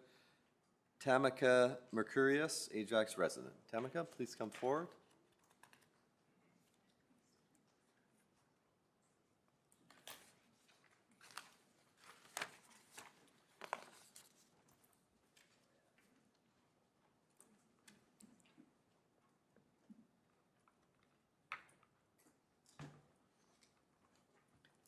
Thank you. Whenever you're ready, you'll have 5 minutes. Thank you. I don't think I'm going to end up with a proclamation or a photo this afternoon. I'm a little jealous, but hey, it's all right. We'll get started. So good afternoon, Mr. Mayor, members of council, and staff. Thank you for the time to address you today. I prepared remarks to try to be as succinct as possible and maximize my time. I'll start by saying times have drastically changed. I have several asks of you today for consideration and will begin with what I believe to be most pressing. Once a stepping stone, starter homes have now become long-term homes for many, with owners choosing to stay put and prioritize quality of life for themselves and their families. A reality of these challenging times is an increase in household size, including multi-generational homes, whether it's children staying local for school, extended households with multiple family members living together, or caregivers. This is just our reality. In the Commercial Avenue area between Hunt and Bailey, this is absolutely the case and has put us in a bit of a difficult situation. Consisting of freehold townhomes, majority of homes in this area have multiple drivers within the home, which logically translates to multiple vehicles. However, there is nowhere to park vehicles that do not fit on a driveway or in garages that doesn't result in a bylaw infraction and ticket due to the active patrol and enforcement of Town of Ajax parking bylaws. For years, families have parked at the top and bottoms of their driveways overnight to avoid parking on the street without issue. This is mainly due to the fact that both driveway and garage dimensions, as you can see here, are not adequate and do not accommodate most standard-sized vehicles. While sidewalks are not fully blocked, admittingly, this often results in cars occupying a small portion of the sidewalk overnight when foot traffic is at its lowest. Of lately, there has been an increase in overnight parking enforcement in the area, with tickets being issued for street parking and/or sidewalk blockage. Tickets have even been issued on holidays for parking on the street, although we have no parking alternatives. There are no paid parking structures, and there are no exempt areas. The occasional use parking permit by name and purpose isn't a viable solution, as it does not adequately address the issue for us due to permit allowance and limit. Parking between 3 to 6 a.m., however, the bylaw does not allow for street parking between 1 and 5 a.m., and only 12 permits are issued per plate. No other parking alternatives, as mentioned, are available. As such, I'd like to request a parking bylaw exemption for the area versus an overall bylaw change to allow drivers to park on the street, including Commercial Avenue, and/or at the bottom of their driveways overnight. I'd like you to know that prior to standing before you today, I've raised this issue with our ward councilors and have spoken with Jeff, and I hope I'm pronouncing your name right, Romanowski, regarding this issue. Mr. Romanowski, thank you, was very supportive and reviewed the request with staff and indicated there wasn't anything that staff could do or accommodate now, as ultimately it would be up to council to direct staff to conduct a review to see if the exception request was feasible.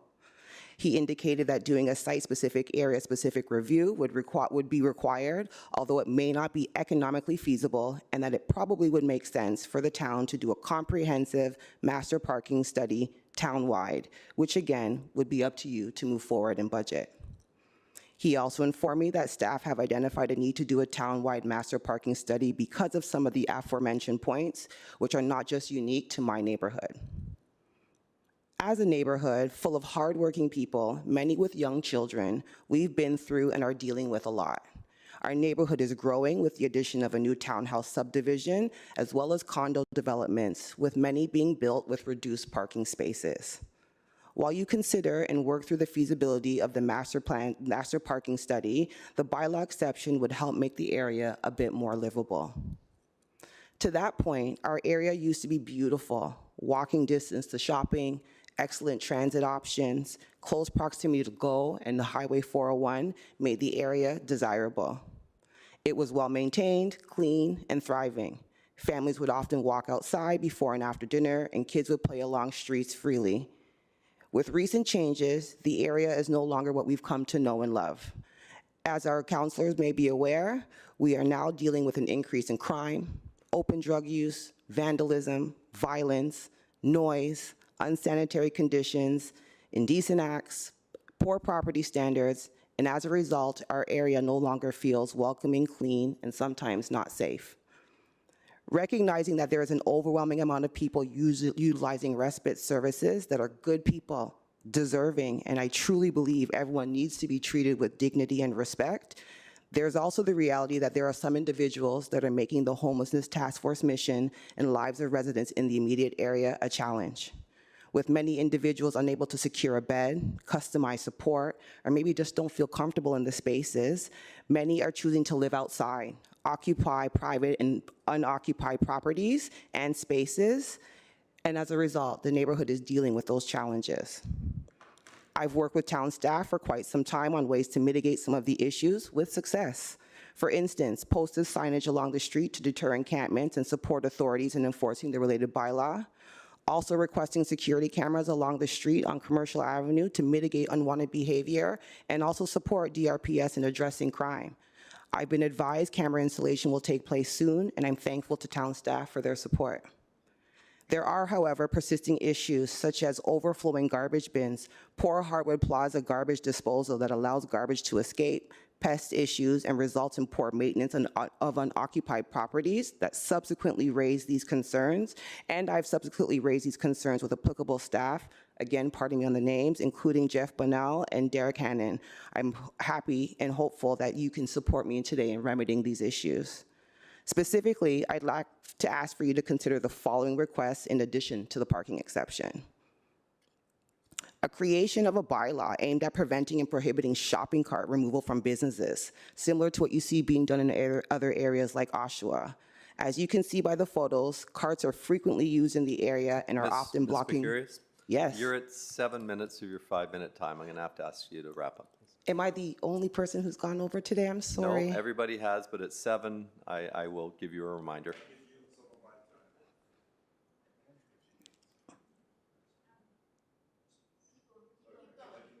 Keep going. I'm just giving you just a reminder. You are over, so please wrap it up. Thank you.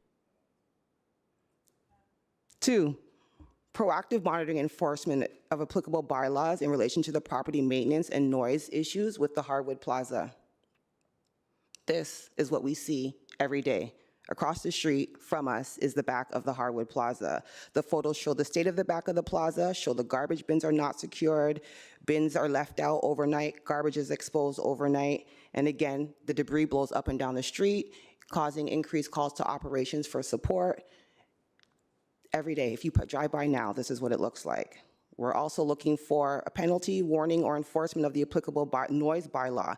Currently, garbage collection for this plaza happens at 4 a.m. 3 days a week, Monday, Wednesday, and Friday. And again, I'm no bylaw expert, but I believe the applicable timeframes are 11 p.m. to 7 a.m.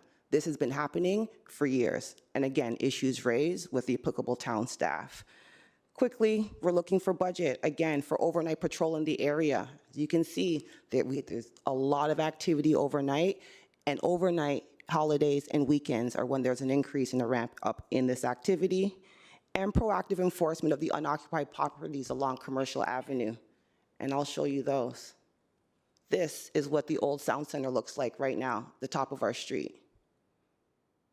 This is what 72 Bailey looks like right now. You can see that there's a measuring stick out there. Again, no bylaw expert, but these weeds in the grass are over 15 centimeters. This is what the property looks like. It is not well maintained. It is not clean. There is damaged trees, brush, debris. And again, I've worked with several town staff to address this issue with the property owners with no remedy. Again, with the hopes of reviving and delivering on the vision for Central Park Ajax, we're aware of the potential for the area. We live here and we love it. Please help us and homeowners hang on so that we can see that vision come to life. Thank you, and for the additional time. You're welcome. Before I open it up to questions, I'm just going to make a couple of comments because nothing that you've said is a surprise to any member of council here. We're all very well of every one of the items that you brought up.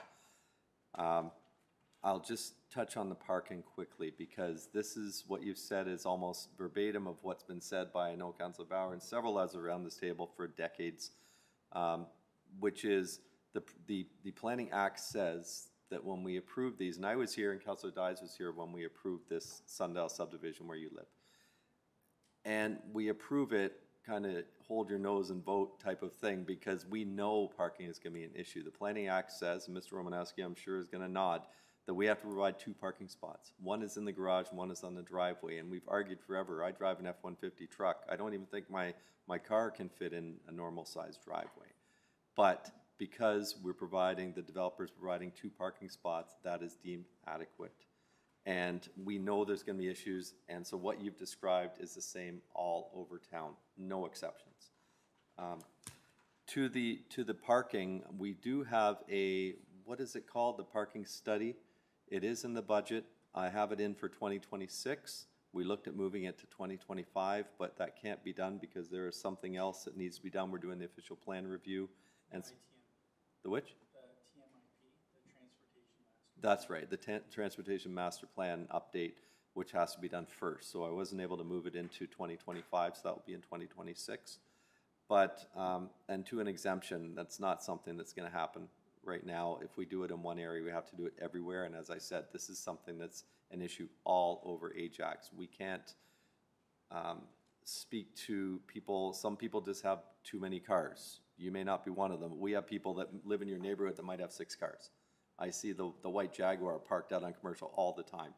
You know, it's there. So that's the parking issue. To the garbage, we do have our private security, and but everywhere that you've described is private property. It's not town property. So we have to go through a process in order to, when there is a complaint, go out and have our bylaw, follow up with the people, and then they have a certain amount of time to bring it into compliance, right? And that's sort of the process we have to follow. So just to give you that little brief oversight of a few of your things. Now I'll turn it over to Councilor Lee. You're first on the speaker list. Thank you, Chair, and thank you for your presentation. I'm the councillor for North Ajax. A lot of the newer developments, same issue, smaller and smaller driveways and garages. Just a personal question, if you could indulge me. If we were to have a parking system similar to Toronto, where you pay $30 a month, hypothetically, would that be sufficient for your demands or needs? Yes. Okay, so pretty much a parking system that allows kind of overnight parking on certain streets at certain times based on a permit. You and your neighbors would be okay with that, correct? He looks thrilled. But yes, because again, the occupational parking permit doesn't allow for that, right? Right. Like the times don't convene and it's only 12 per permit. It doesn't give us a viable long-term solution, nor do we have paid parking infrastructure. I think people would pay, again, with it being reasonable, to have some place to safely park their vehicles. Again, even our homes, I don't even believe, and you can check with Sundial as a builder, that those garage sizes are to specifications. Like nothing can fit in there. So while I understand Mr. Mayor's point, I think we're in a unique circumstance because I don't believe the builder adhered to those specifications. But yes, paid parking would be a viable option, I feel, for the area. Well, I'm guessing when this parking plan or adjustment comes in, there'll be public feedback. Director Romanowski, I'm assuming there'll be a component of that? Through the chair to Councillor Lee, yeah, it'll go through a public process. Right. So I just hope at that point, you and all your neighbors kind of make that resounding, need, because I agree with you. I think that's exactly what we need in Ajax. I think we're overdue for that, and I hope to see, all residents who have this kind of issue come forth at that point. So thank you, Chair, and thank you for answering the question. Next, I have Councilor Henry. Thank you. As Councilor Lee is my partner, so I'm the local councillor for Ward 2. And again, we are dealing with this in Ward 2 quite extensively because we have the newer subdivisions there. So I understand the mayor's point about it would not be fair to give to one area, and where we have a very large area of intensification, and we have folks that have been email after email after email requesting this, where they have also the same situation and nowhere to park and can't fit into their garages. So yes, something has to be done. Councillor Lee and I brought forth a motion in 2022 asking for this parking study. I understand the mayor's brought it up in the budget. We're waiting for that. I would like to ask questions with regards to the garbage, and I guess it would go over to a staff member about if we've been dealing with these complaints and if you have been working with our town staff on this, have we reached out to these plaza owners and asked that their garbage be contained, that a fence be built and that it be contained and a gate shut so that we're not seeing what we're seeing here? Who could answer that for me? Oh, we have a staff member right here. Or Mr. Romanowski? I'll take a stab at the garbage and just how garbage works. And aside from the pictures and the policing of that obviously is a property standards issue and bylaws gonna have to deal with that. But if the plaza goes through any renovations that require like site plan approval, we could, through planning, mandate that they clean up the garbage. I wouldn't want bins per se with enclosures. We would move to more like a Moloch or an in-ground type of system that's a little bit more friendly to the senses, I guess would be the best way to put it. Plus it would be better contained as well. It can be locked. too. It can't be something, Director, it can't be something like what you see at Wendy's or McDonald's where you're seeing that enclosure that they have to open to get the bins out. That's not that's old school, Okay, frankly. It's not a style of garbage enclosure that we would want to see within a new development. But we could only affect that change through some type of change to the property itself. So if they were proposing a new addition of the building or modifications to the property, or they had some type of site plan application in, we could request them to look at that. Or if it's becoming a problem through bylaw constantly going out there, then maybe working with the landowner to centralize the garbage. But we have a number of different uses there, so that could be problematic depending on pickup, timing, etc. We have restaurants with offices and gyms. We have a whole mix of uses that have different needs. Okay, CEO Baker, did you have? Through you, Mr. Mayor, Michaela is prepared to answer these questions. thank you. Through the chair to Councillor Henry, I just wanted to know much of what Mr. Romanowski mentioned is relevant today. We have constantly reached out to the property owner almost on a weekly basis to implement or handle some of these ideas that you've mentioned, and also Tamika has put forward a few ideas, simply just like lock systems or fencing of that kind. But the plaza's existing site plan provisions do not explicitly specify these requirements as a part of being a tenant at the plaza. So in terms of actual interventions from bylaw, whether it's fining or formal letters of request or anything like that, our hands are kind of tied in that sense. We can only encourage and continue to engage with the property owner to encourage these things. But unfortunately, they have not taken any action. They're pretty responsive in terms of like when reports do come in, and they also see on the ground level every single day that, similar to what the pictures that have been displayed. So they are pretty reactive in addressing the garbage matters in terms of like cleaning up on a daily basis when there are issues. But at this time, yeah, they're... So sorry to interrupt, we've encouraged them to build something to contain the garbage. Absolutely. They have refused because they don't have to. And then I'm now not we're sure in a Band-Aid solution where bylaw is continuously have to go over and inform them of the infraction and to do something about it. Is that correct? That is the case. To be honest, when I do reach out to the property manager or some of the owners of those specific businesses at that side of the plaza, they're pretty sometimes responsive in terms of cleaning up on the day of, but when I make the proposal to have some sort of long-term solution or proactive solution for lock systems or fencing of any of that kind, they typically don't respond. And similar to what Jeff mentioned, I think it's also a matter of several tenants of the plaza are using the bins at the same time. It becomes a matter of admin coordination of who's able to access at different times of the day, also coordinating with the garbage collectors who come by to relieve the receptacles. They would have to like maintain access for that itself. I'm just stating like some of the challenges that they could perceive as to why they don't move forward with these alterations. Michaela, why don't you and I follow up on that offline? I'm happy to give them a call or attend. Absolutely, sure. Thank you. I was actually going to suggest that as the mayor reached out to them, because I think that this is, individual businesses refusing to do something is one thing, but there is a plaza owner, there is a responsibility there, and we should not be having our bylaw resources drained to maintain, to constantly remind them to maintain their own property. I am in agreement, but the stance, like, it still proves, as a matter of fact, we just don't have the capacity to intervene any more so than we already have. Thank you for explaining that to us, because that's important. And with regards to, through the chair, with regards to the other properties that we're seeing here on property accountability 72 Bailey, naturalization, weeds, whatever you want to call it, that's a place for,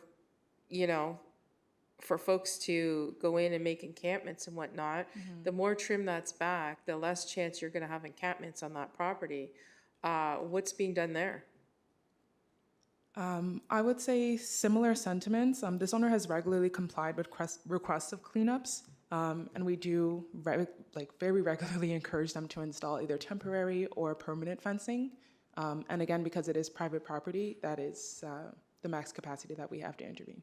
So with regards to our property standards, we're asking folks to keep their own property maintained. They put up a fence, they feel they don't have to maintain it any longer because the fence has been put up. We have homeless encampments going in there regardless because they get through the fencing, and they have a place to hide because there's a lot of bush area in some of these pictures. So again, perhaps through the mayor, I mean, he's making one call.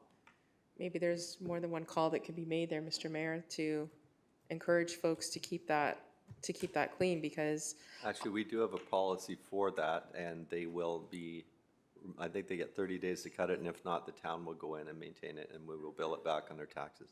and will we still do that even if they've put up a fence? Yes. We My will. understanding. Yeah, I'm Yes? getting nods. We do it up on Harwood, Old Harwood, all the time. Well, I'm just wondering because these pictures look like more than 30 days of growth. That's why I'm asking. Well, it depends when the complaint comes in. So, yeah, if Years, it's a right? chronic one. Yeah, well, we have it now, so.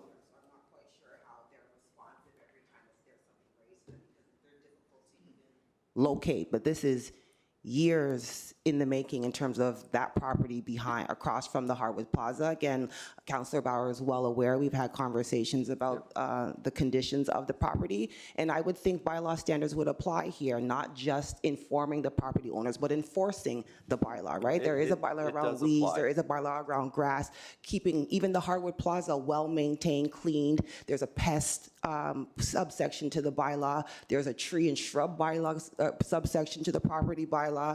I would think that these would apply in terms of having this actively enforced and not it just be a phone call to these owners, because as Michaela's mentioned, this has been done before. We're these talking are- 2020. These are different owners. If you're talking about the vacant property, the old Atlas Tag remnant, it's separate. We will follow up and follow up on that. Me I either. didn't turn off, but there you go. I don't know what happened. Sorry. I just wanted to say, and I don't know if council's aware of this, but a while back I was driving by that area and I had seen a skid that looked like it had been burnt. And I reached out to fire to let them know. And they said, oh, we're sending someone over right away, because they said, it could be smoldering, it could be, I said, well, it didn't look like it was burning right now, but it looked like it had been burnt. They said, no, we have to check on this right away. And it came to be that they did have discussions with Basic Food, or Food Basics, about the amount of garbage that was kept out back of that area and not doing that anymore. So I wanted to just share that information with you with any conversations you have with regards to the plaza owners, because there has been conversations about this. Thank you for bringing your presentation forward. For those of us as Northern councillors that aren't dealing with you, it's we understand your frustration. I mean, the homeless situation is moving up to Ward 2. It's slowly going up that way. We will be dealing with this as well in the future. So thank you for coming forth today. Okay. Councillor Crawford? Thank you, Your Worship. I drove up there today, and I noticed that there was an individual that was going through the bins. So some of the pictures that you've shown here look like the bins are empty and the garbage is spewed around the outside. So is that the case, what's happening with the garbage situation, or that it's just not being emptied in a People are going in and throwing it all out. yeah, that's what I saw. If it was locked, Yeah. the problem would not be there. Good, yeah, Okay, sorry. hold on. There you go. Just don't press the button. You should be, oh, what happened? Not me. I think our Sarah? presenter wanted to say something. Oh, there you go. Your mic is back on. See, wasn't me. I would say it's dual-fold, right? So the garbage collection, again, comes 3 days a week, Monday, Wednesday, Friday. It happens at 4 a.m. outside of stated hours, and it's a lift, so it literally jumps the garbage back. There's 2 bins for that whole side of the plaza. My opinion, I don't feel like that's adequate. They overflow by noontime every day. So when that garbage collects, it spills some of the garbage on the ground. Then subsequent to that, right after, individuals will then go through the garbage, what that's on the ground exposed or what's been left in the bin. And on non-collection days, individuals are just going through the bin and again, throwing garbage out. Just recently, I shared a video with Councillor Bauer of literally throwing the garbage into the middle of the street. And if you're familiar with the area, it's a little bit of a wind tunnel, right? So once that wind picks up, that garbage takes flight and it ends up all down the streets. And again, over-indexing operations are often contacted to clean up. We're, as residents, out there cleaning up ourselves, but it's really the property owner accountability that I'm looking for on both properties. Yeah, that's what I was going to say, is that if you know, if the garbage is full and it's blowing. I'm not touching anything. He doesn't want to talk A about soapbox here. Here we go. I got more time. I love it. But I believe that it is the property owner's responsibility and not our operations team to have to go out and clean up the boulevards. You know, I know we don't like to create exceptions, but I feel like if the local councillor and the regional councillor of the area were to create an exception for parking, I believe that this is something that I would support, and I'll tell you Appreciate why. that. I know we have a problem in Ward 2. I know that's an issue. We don't have a huge issue in Ward 1. But also this community has been here first.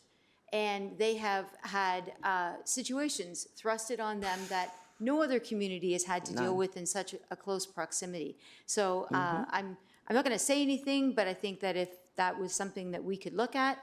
And also, can we do something about the garbage being picked up at 4 o'clock in the morning? Is that something that somebody can talk to somebody about? When I said I will reach out, that will be part of my That's one of the conversations. Thank you. That's what I wanted to hear. Thank you.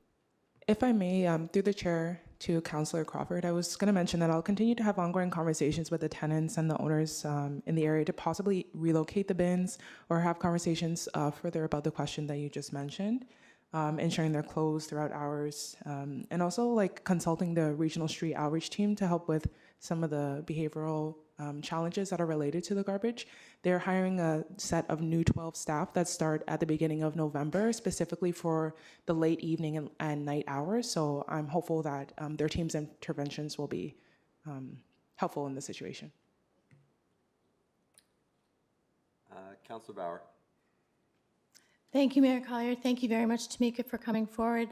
As the mayor said, we are familiar with the area. I know you and I have spoken many times, and it is not falling on deaf ears. I just want you to know that. I have reached out. I'm going to ask Michaela to stay up there because I think it's important.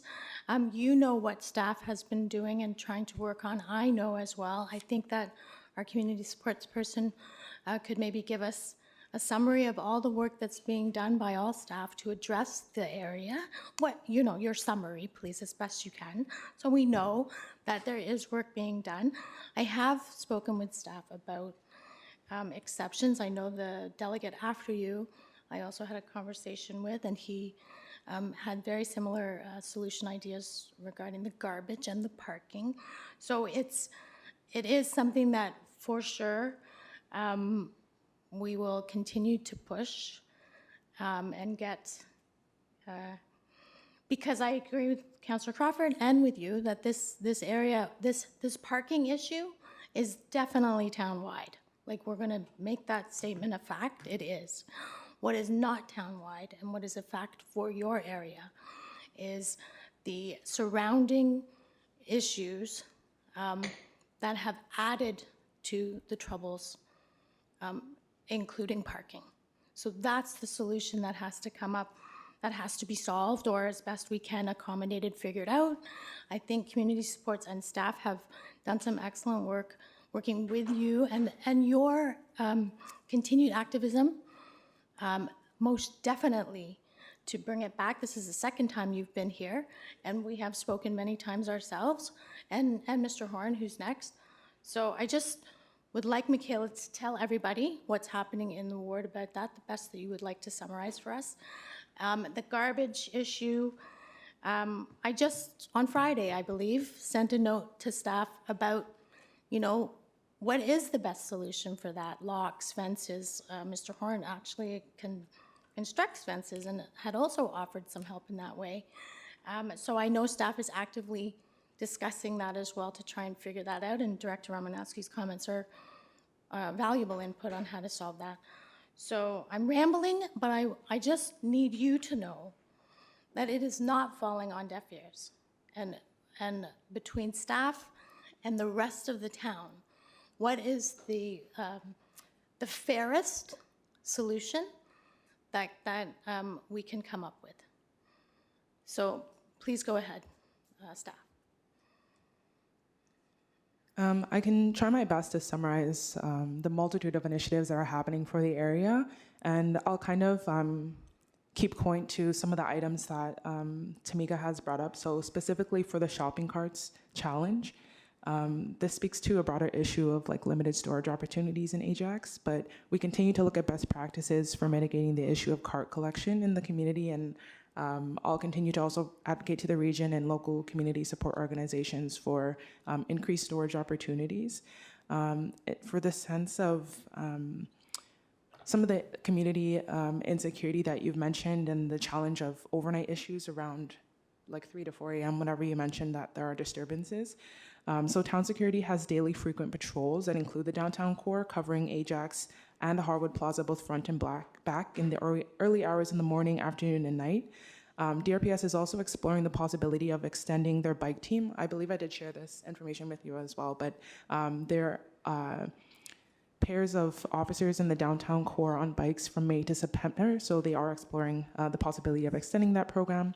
And also, as I mentioned, the regional street outreach team, they're on the ground every single day. There are actually 3 different teams, PCOP, MHOP, and General Outreach. And so they've expanded their team as well with 12 new members starting in November.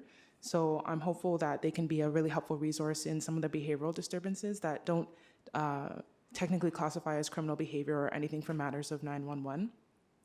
As Tamika did mention, the 360-degree cameras will be installed in central areas of the plaza, including 12 on Commercial Avenue between Station to Hunt Street. And the anticipated completion date will be beginning to mid-October. If there is interest in expanding that program as well, we're open to having further conversations about the remainder of Commercial Avenue, so from Hunt to Bailey. And an additional letter has been sent to the region as of this morning, actually indicating our formal request for a cost-sharing agreement to the region to support the rising security costs associated with the impact of regionally funded shelters in the program, in the vicinity, and other challenges associated with homelessness services in the area. And we're hopeful that the region will step in and support the matter. And I look forward to continuing to engage with their team and sharing the circumstances that we're dealing with here on the local level to inform what their actions may be. And sorry, through the chair to Councillor Bauer and to the rest of council, if I can just add that much of what staff have heard from residents like Ms. Mercurius, as well as with business owners and other property owners in the area. This is a complex, and I know everybody around this table knows, this is a complex issue that requires a lot of moving pieces to support each other, and so staff are looking forward to the response that I understand there is a motion being brought forward later today to echo the Ontario Big City Mayor's call around the crisis and homelessness that urban communities like ours are facing. And so in closing, with Michaela outlining all of the supports and ongoing conversations, the number of meetings that staff have had with the property owners, including those that were mentioned today. Our goal is to continue this conversation, but this is, the town is limited and on its own in what we can do here. This is a holistic conversation. So we are thankful for when residents bring these concepts and happenings forward to us so that we can ensure we address what we can. But you know, for everybody watching at home and for all residents in Ajax, this is an issue that does transcend beyond the town of Ajax. So thank you. Further, Councillor Bauer? Yes, I will commit to have in-depth conversations more so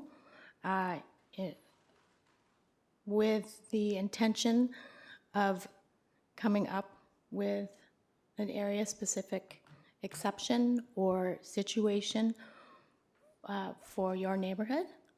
I will commit to doing that work to bring forward something at our next council meeting.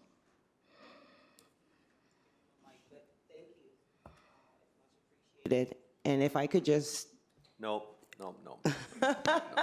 He said no. No, this is not a debate. It's We're it's going not a back. debate. It No, was to thank no, no. Michaela and town staff for their work. Again, I've worked closely with them to implement a lot of the solutions that they've mentioned today, so it was just an acknowledgement of that. But thank you for your time. I don't know if we're done yet, so.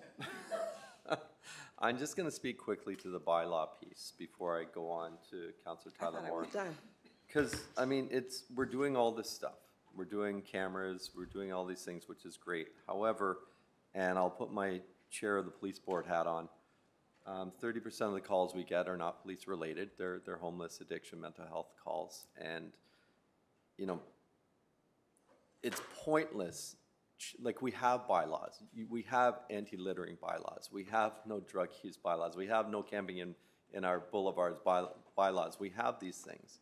But without enforcement, they're useless. And Agreed. how do you enforce something when you arrest somebody and charge them and takes you 3-4 hours worth of paperwork and they're out on bail in 30 seconds later and they're not going to pay their fine, they're not going to show up at their court appearance, they're not, and they're just going to do it again. It's just a waste of resources, which is why I'm hesitant to be looking at bylaws. For instance, as you asked for the shopping carts, it's already theft. It's already against the law for them to steal. So our bylaw would really have no teeth. What I'm looking to try and do is to have things that actually we can enforce, like we can change our property standards bylaws. We can, if there's a commercial establishment that I have a nice conversation with that turns around and tells me to take a hike, I can change that property standards bylaw and I can make that fine $5,000. They've done it. Right? Those are things we can do. I just don't want to say we're going to, and no disrespect, Councillor Bauer, but have a parking exemption, or because I know we first probably have to do this whole study and the transportation master plan update before we can look at some things like that. I'm not going to say we're going to do a bylaw that I know we can't enforce, but I do know some things that maybe we can do, not to be discussed here today. We'll discuss that with staff afterwards. So just want to mention that because we're 3 hours and 20 minutes into a meeting here, or 2 hours and 20 minutes, sorry, and we still have a long speakers list and 4 more delegations. So we have next, Councillor Tyler Moore. Thank you for your worship for letting me in. Question? Yeah, so first of all, I wanted to express that I thought your presentation was excellent. That's not a question. Thank you. I also wanted to say, when you leave here, please know I get, and I believe the mayor and the rest of council gets, your sense of urgency. Because when you leave here, you go back home. My question is, I'm on Google Earth, and I'm right in your neighborhood. Yes. And you're right about the garage sizes. It looks like a container shipment, you know, like a shipment container. Yes. Do you know if anybody parks in their garage now? Was there 200 units-ish over there? Not many. I mean, there are 2 people from my neighborhood today, and I can tell you they don't. It's very difficult. Not to mention, if you look at the photos, there are stairs that take you inside the home through the garage that actually occupies additional space as well. So. Right. Very few have the ability to do that, which is why we were doubling the driveways and parking the second car not in the garage but on the bottom. And if you think about it, there are lots of people that don't have an auto starter. They're in the winter. They have to come out, warm up their car, and that was Yeah. a better alternative than. And again, I know Mr. Mayor is not trying to thrilled be- we're talking about this. Just trying to be solution-based, because I know at my house, we made the decision to buy very small cars for my daughter and my wife. Yes. You know, that was one of the things, because when I stopped using my garage as a storage locker, Yeah. put one in there, so it really helped mitigate. Yeah. I'm just wondering, so you don't know of anybody that parks in their garage? Very few Okay. people that have the ability, unless they've done what you've done. They either already had a very small car or they've solutioned it by purchasing a small car. What I can tell Right. you is there are a lot of people who are using other people's spaces, who have asked family members and friends to park their additional vehicles there. Again, to avoid a ticket that's now increased to, I think, $70 recently. Thank you again for your presentation. You're welcome. Thank you for the question.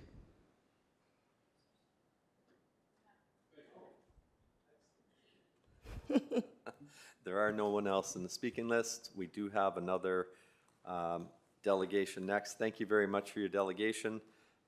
Issue impacting Commercial Avenue neighborhood, Graham Horn, Ajax resident. Please come forward. And just FYI, when When I called you, Ms. Mercurius, at 7 minutes, it's because I knew there was going to be at least 10, 15 minutes of questions. So you would have been able to get all your other points out anyway, so.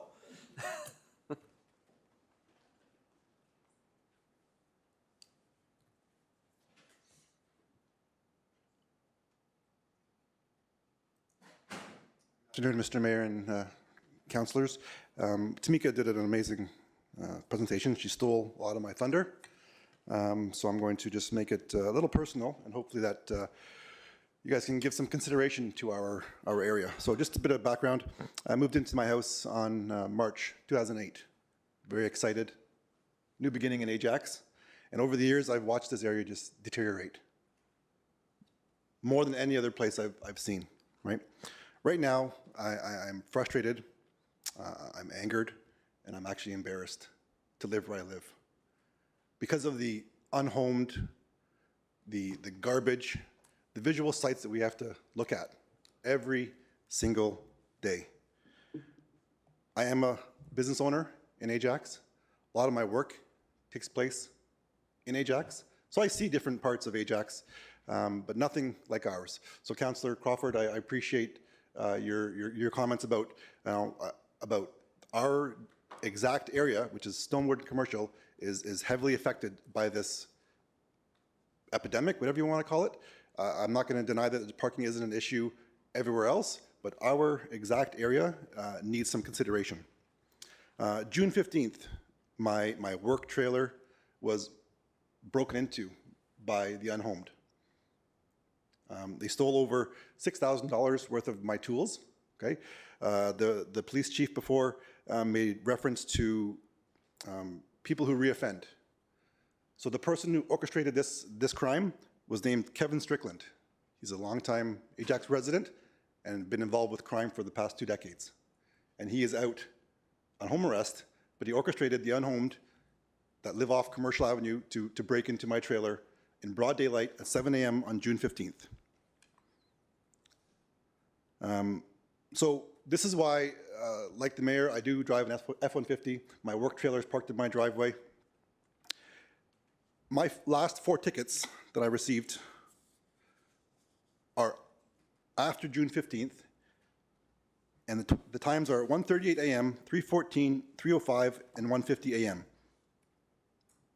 So I asked for a hearing on one of the matters, and when I got here, the person who was chairing the hearing isn't even a Town of Ajax employee. I found that very frustrating because they don't have any idea what I was talking about. There was no empathy or sympathy, and my pleas were rejected. Okay. Not only with that, the ticket prices have increased for these parking infractions in my area. So I challenged the parking enforcement. I said, you guys can come by during the day, and I challenge you to find any kind of violations during the day in our area. Sidewalks, road parking, there's none. The challenges are overnight, and it's not fair for us to be ticketed in the hours that there is no one walking with strollers. There is nobody walking with mobility devices, as per your documentation that was sent to me on a screening request. So again, I have cameras that are pointed out in front of my house. My neighbors do as well. The only thing you see at 3 o'clock in the morning, 2 o'clock in the morning, 4 o'clock in the morning are the unhomed walking around, checking car doors in our area. So I'm not going to park my truck anywhere else but my driveway. I'm not going to park my trailer anywhere else but my driveway. So during those times, the parking enforcement, they go out on these proactive patrols, and they give tickets in these areas that, yes, the bylaw might be being broken, right? But at the times, it's not causing any problems. It's not causing any problems at all. As soon as 5 o'clock rolls around, the cars are moved, and sidewalks are clear, roadways are clear, everything is wide open. We are not causing any problems having our cars a bit over the driveway. My fiancée drives a Volkswagen Golf. Her car does not fit on our boulevard. Her bumper's off, her bumper's on the sidewalk. So what can be done? No one else, we can't all buy small cars. I personally can't, okay? we're asking for consideration. We're not asking for the bylaw to be changed, just in our exact area, considering the homelessness that's occurring.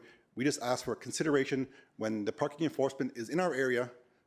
Just, hey, give us a break, considering the garbage and the crime that's happening in our area. Okay?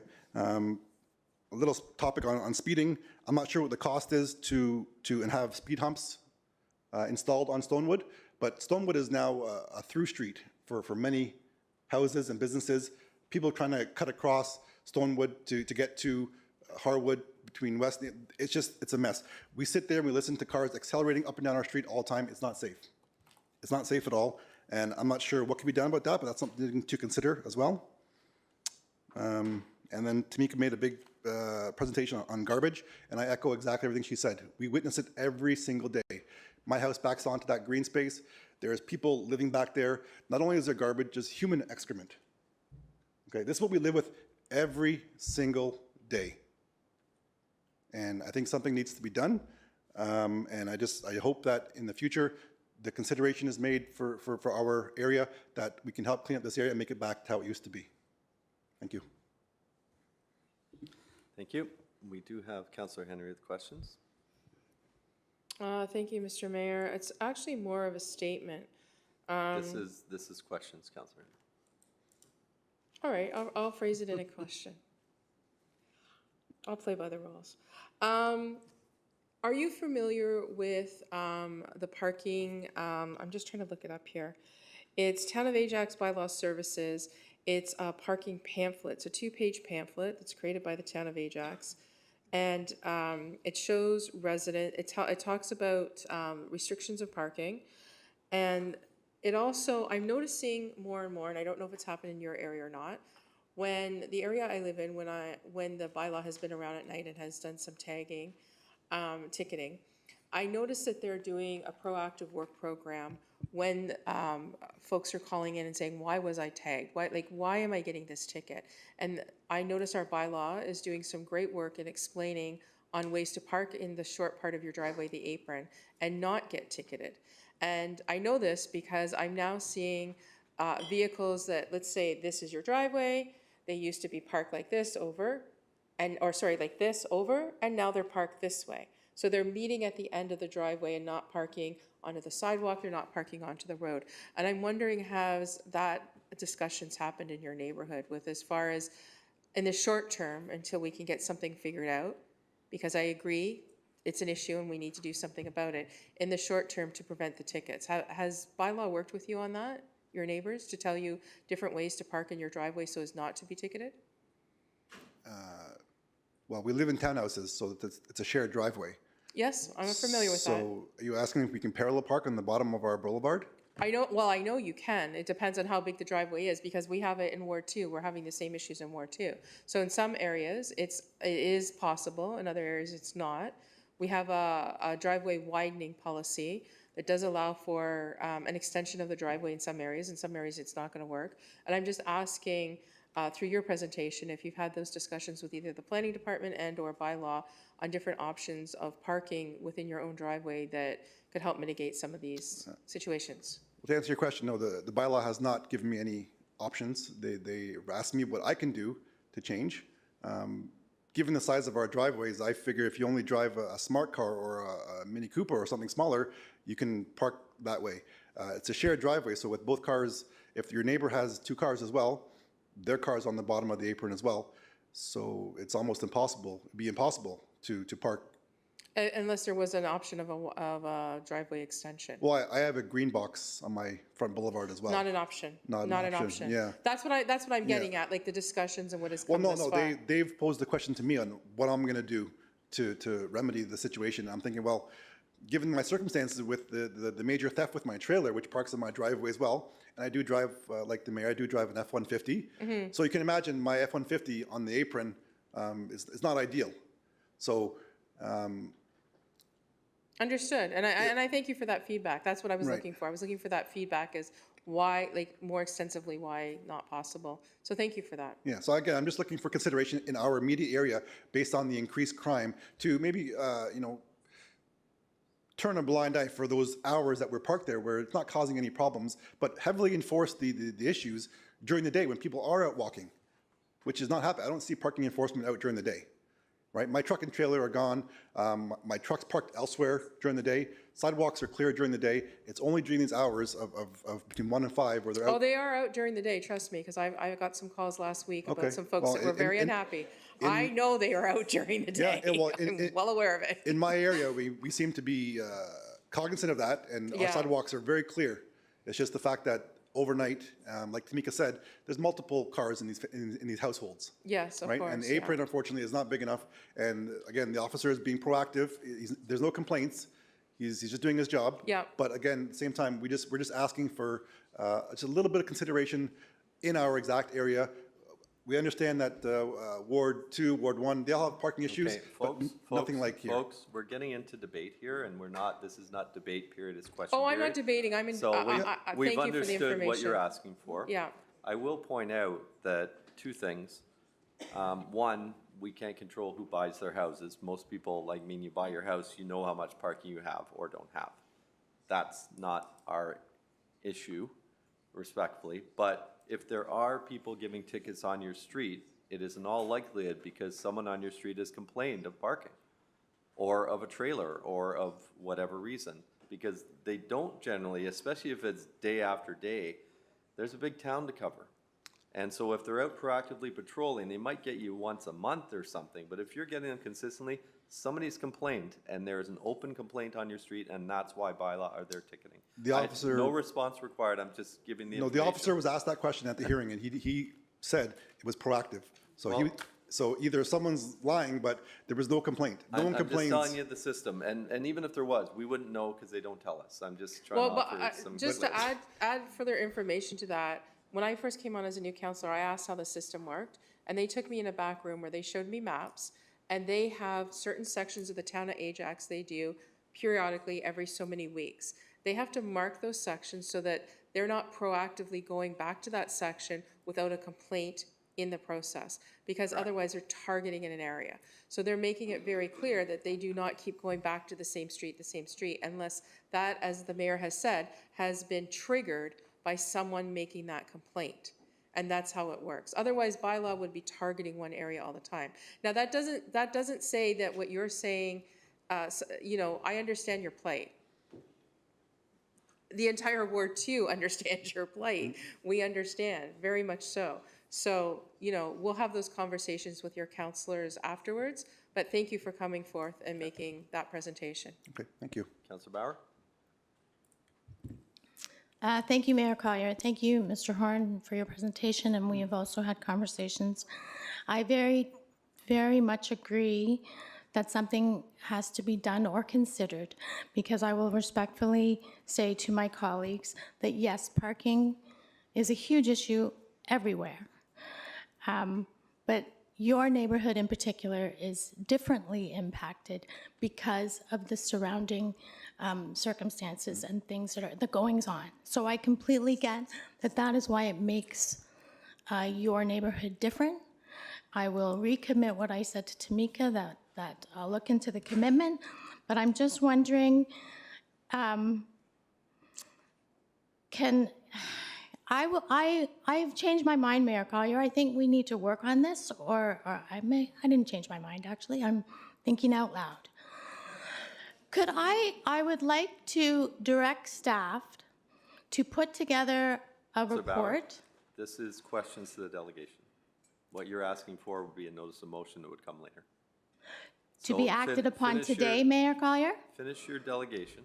I just want to confirm. What's that? That when I bring forth a direction request, that it will be acted on today. It's not a notice for next meeting.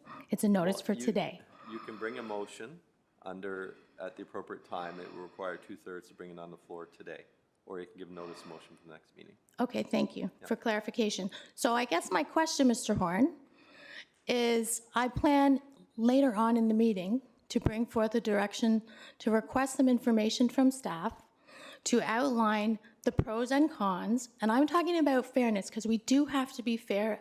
Ajax is one town. It's not, my ward, your ward, their ward. No one's better than the other. a request for the pros and cons for consideration of granting an exception in your area. I think we need to have that information. So I guess I'm asking you, are you good with me doing that? I'm going to do it anyway. But also, because I think we certainly have to act. And I just want to make sure that we are doing what is right for your area and in the best interest of our town. Everybody in the town, the people who live in homes and the people who don't live in homes. Fair enough? Fair enough, yeah. Thank you very much. That's my question, Mayor Collier. Thank you. Thank you. Seeing no others, thank you for your delegation. Thank you very much. Next item, 5.6, delegation regarding, more parking. Overnight parking, Ron Caesar, Ajax resident.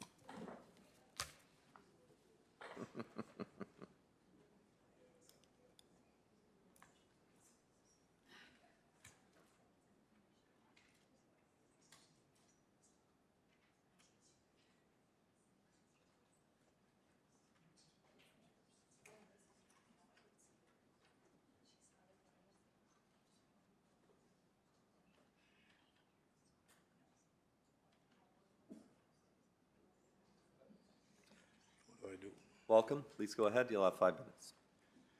All right. Thank you, Mr. Mayor, and everyone, all our councilors.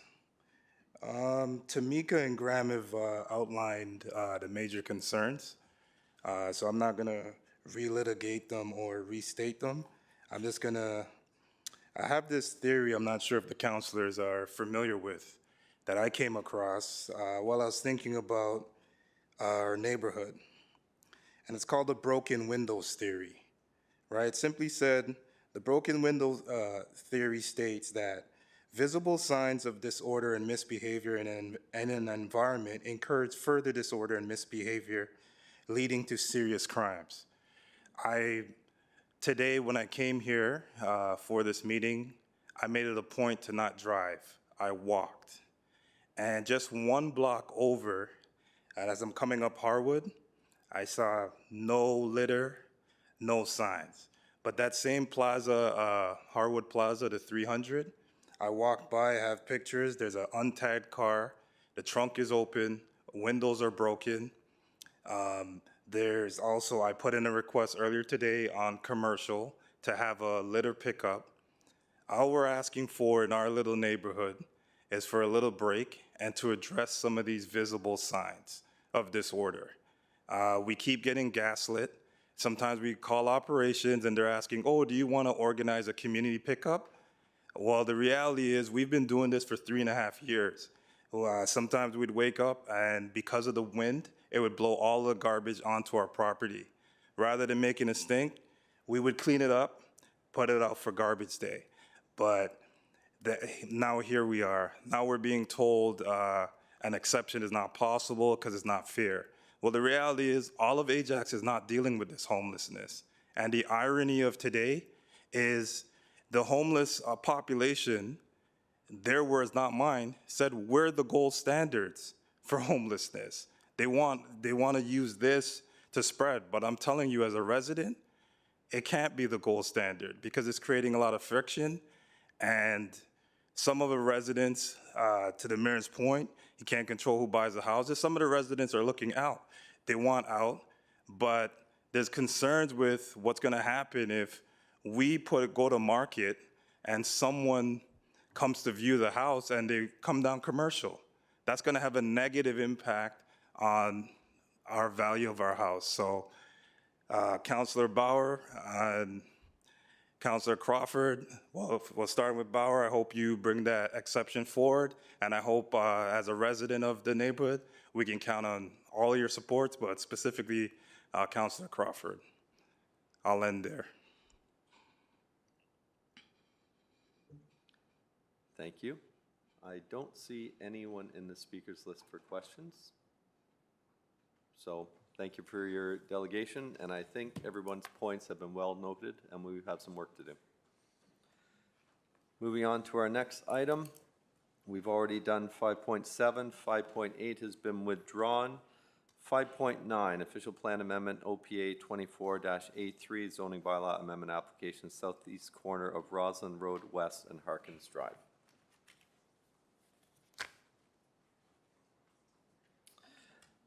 As this is a public meeting, is there any members of the public other than the proponent here to speak on this matter? Yes, sir, please come forward.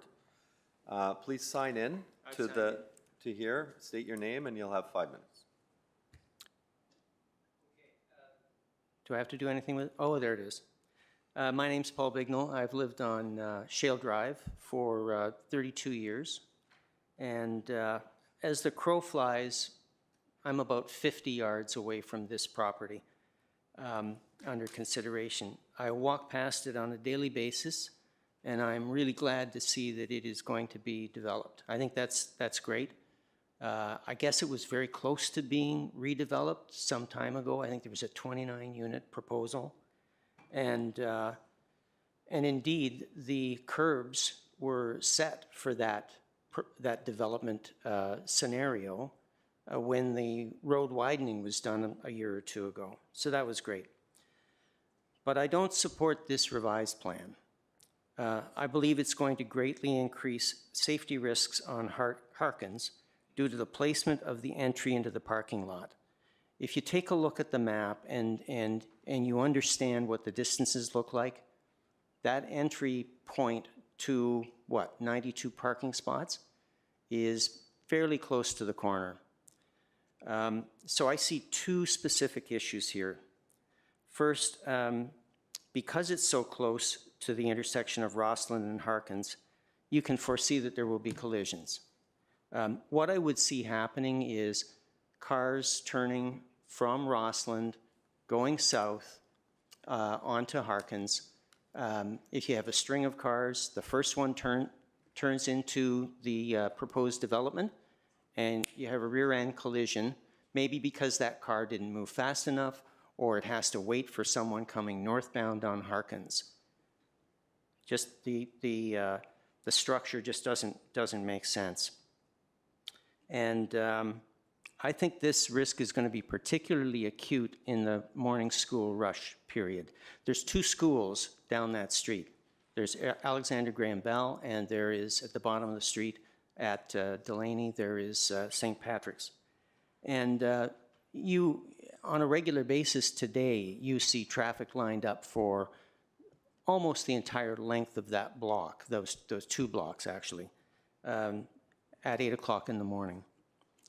So the second concern I have, again, it's because of the positioning of the entry into the parking lot, is that you have children walking to school. They cross Roslyn with a crossing guard. There's a crosswalk there, and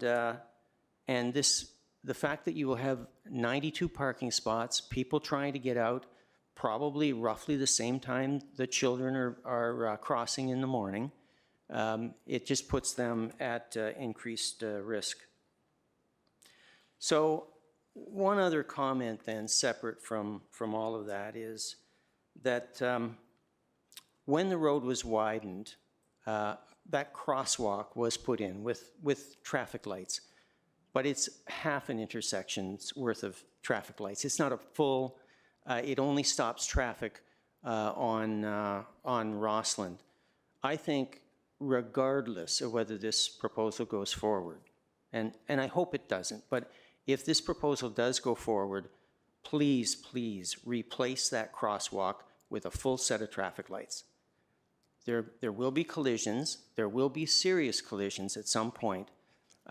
And the fact that we're going to add another 92 cars worth of traffic in the area just adds to that. Last thing I'll say is thank you for your service, because I realize that you face all kinds of issues every time you meet. Every day you're dealing with calls from people who have various problems, and I appreciate what you do.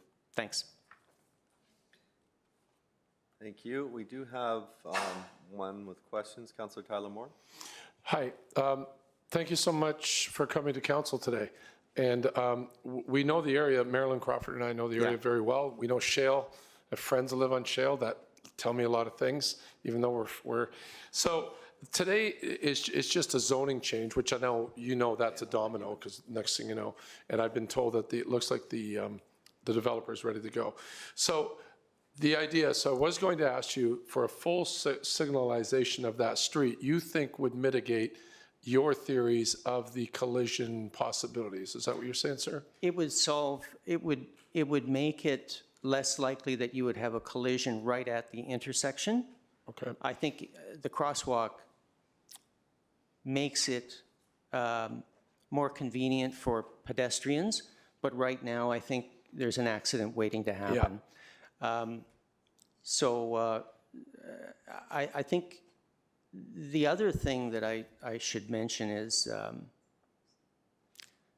that the property is for sale. Like, I was very surprised to see we have this proposal to take a look at, and now the property is up for sale. I hope we're not putting windfall profits for a developer ahead of safety.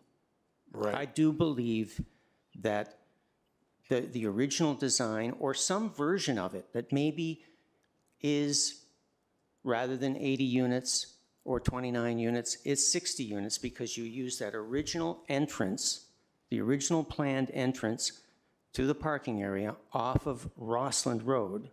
I think that's much safer. And it would be interesting to see a scenario that addresses the concern, the primary concern that I have, while allowing greater densification, because I understand we need greater densification.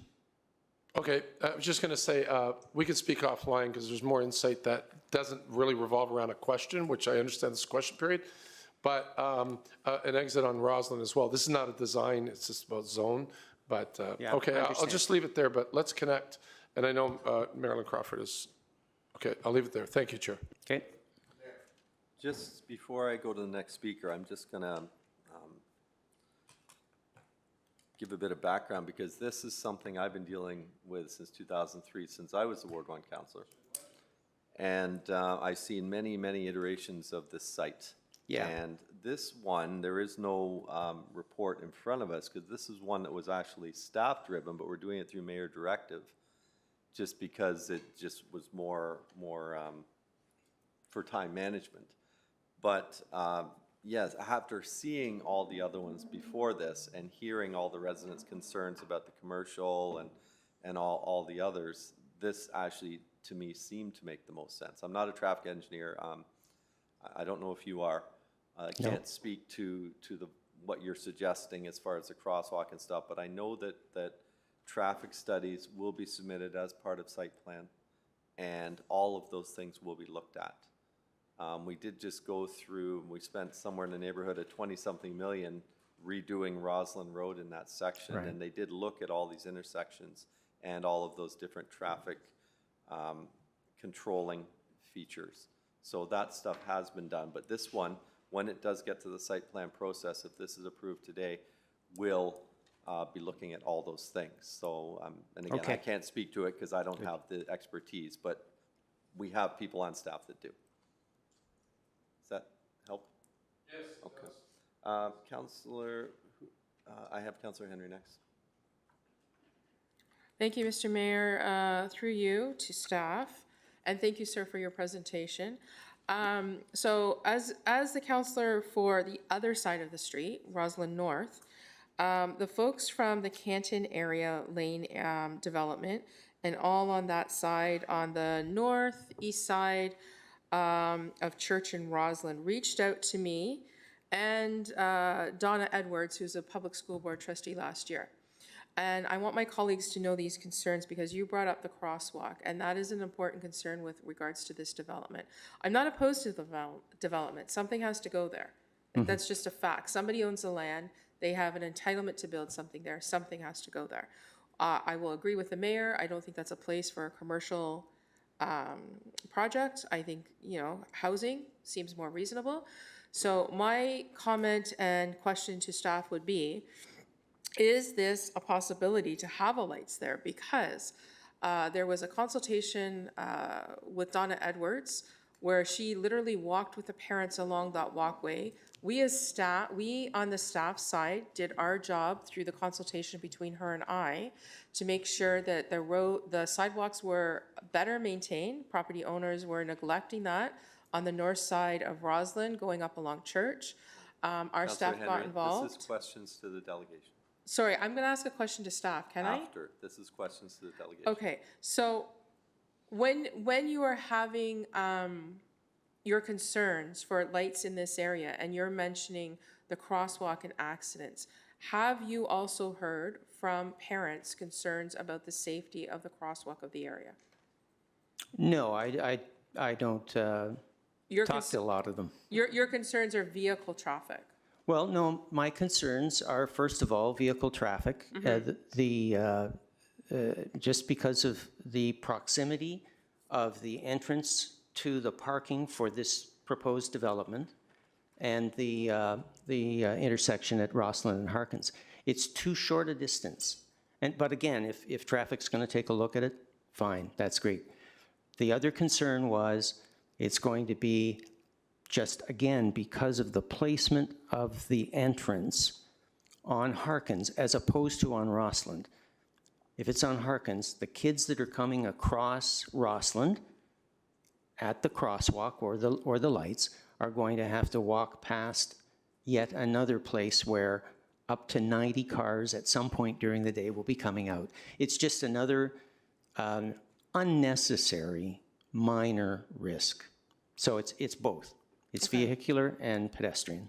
Okay, so I'll save my questions. Mr. Mayor, when can I ask those questions of staff? After the presentation? Once we get to the public and then we have the delegate here, then we'll go to staff. Okay. Before the decision. Okay, thank you. Thank you. Councillor Crawford. Thank you, Mayor. Thank you for coming and making your presentation. I'm torn because I really want this to be developed because I'm tired of taking pictures of the lot not being kept up. So I would really like to see this developed. I understand your concern, very much do I understand your concerns about the exit. I do walk and run up in that area, so I am very familiar with the area. And so we have some questions to ask to staff, and hopefully we'll get some kind of resolution. Yeah, I just a final remark. I, like you, am all in favor of development of that space. It's overgrown. I know we're going to deal with the dust, the noise, and the And we need commotion of housing. construction. Yeah. That's okay. Yeah, Let's get something built there. thank you. Okay, that exhausts our speakers list. Is any other member of the public wish to come forward and speak on this matter other than the proponent? Asking second time? Asking third and final time? Hearing, seeing none. Sir, I assume you are here on behalf of the applicant? Yes. Okay, please sign in, state your name, and Good afternoon, Mr. Mayor, members of council. My name is TJ Sakura. I am the president of Design Plan Services here on behalf of Marshall Homes, who is the new owner of the subject property. Just quick explanation and to respond to a couple of the comments made. The for sale sign, I believe, is just an old sign. The property is now under the control of Marshall Homes, a longtime responsible Durham Region builder. I think that if you had any issues with the owner in the past, I don't know what those issues are. I don't know the history of the site, but I do know that this developer, this builder, is intent on doing a good job. What you have in front of you today is a zoning bylaw amendment and official plan amendment to allow residential to be on the entire site and eliminate the permission for the commercial use. A lot of the concerns that were raised today, and what I can see having been raised in the past, may have been attributable to a high volume of traffic to and from the site being attributed to a commercial component. Now that that commercial component is no longer there, this site will be used in a low volume, low speed way like any traditional residential use. I just want to thank the mayor, thank council, thank staff. Planning staff have been very helpful in bringing this to council today.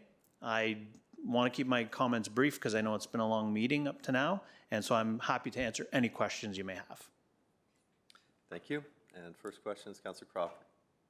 Thank you, Your Worship. I remember the last, I'm thrilled that it's Marshall's, really. I remember the last developer. I'll never forget this as long as I've been a politician. This, the first developer came forward, and I'll never forget the mayor's comments. That's the ugliest thing I've ever seen. It was his honest comment, but anyway. And then it never, obviously never happened. You don't remember that? No, not you. No, it was Mayor Parrish. It was Mayor Parrish. Pretty no, sure I never said that. Yeah, it was Mayor, no, it was Mayor Parrish. It was great.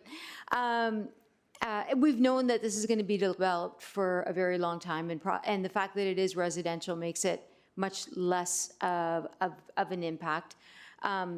Is there, the exiting out on I'm not supposed to ask Harkins. anything that isn't zoning related, correct? Correct. This is official plan amendment, zoning bylaw amendment, not specifics of the buildings. That makes it very awkward because I have a lot of questions that aren't zoning Ask your related. question and I'll let you know if you go outside. Okay. The previous, I just want to say, because we did get some correspondence, I don't know if you've seen it, but we did get some correspondence from some of the neighbors that are, their backyards are against the fence. And I remember the previous developer had agreed to do, I thought it was 9 feet or 10 feet fencing. And that would be one thing that I would ask. I would like to, I think the exit and entrance off of Harkins is problematic simply because of the location of it.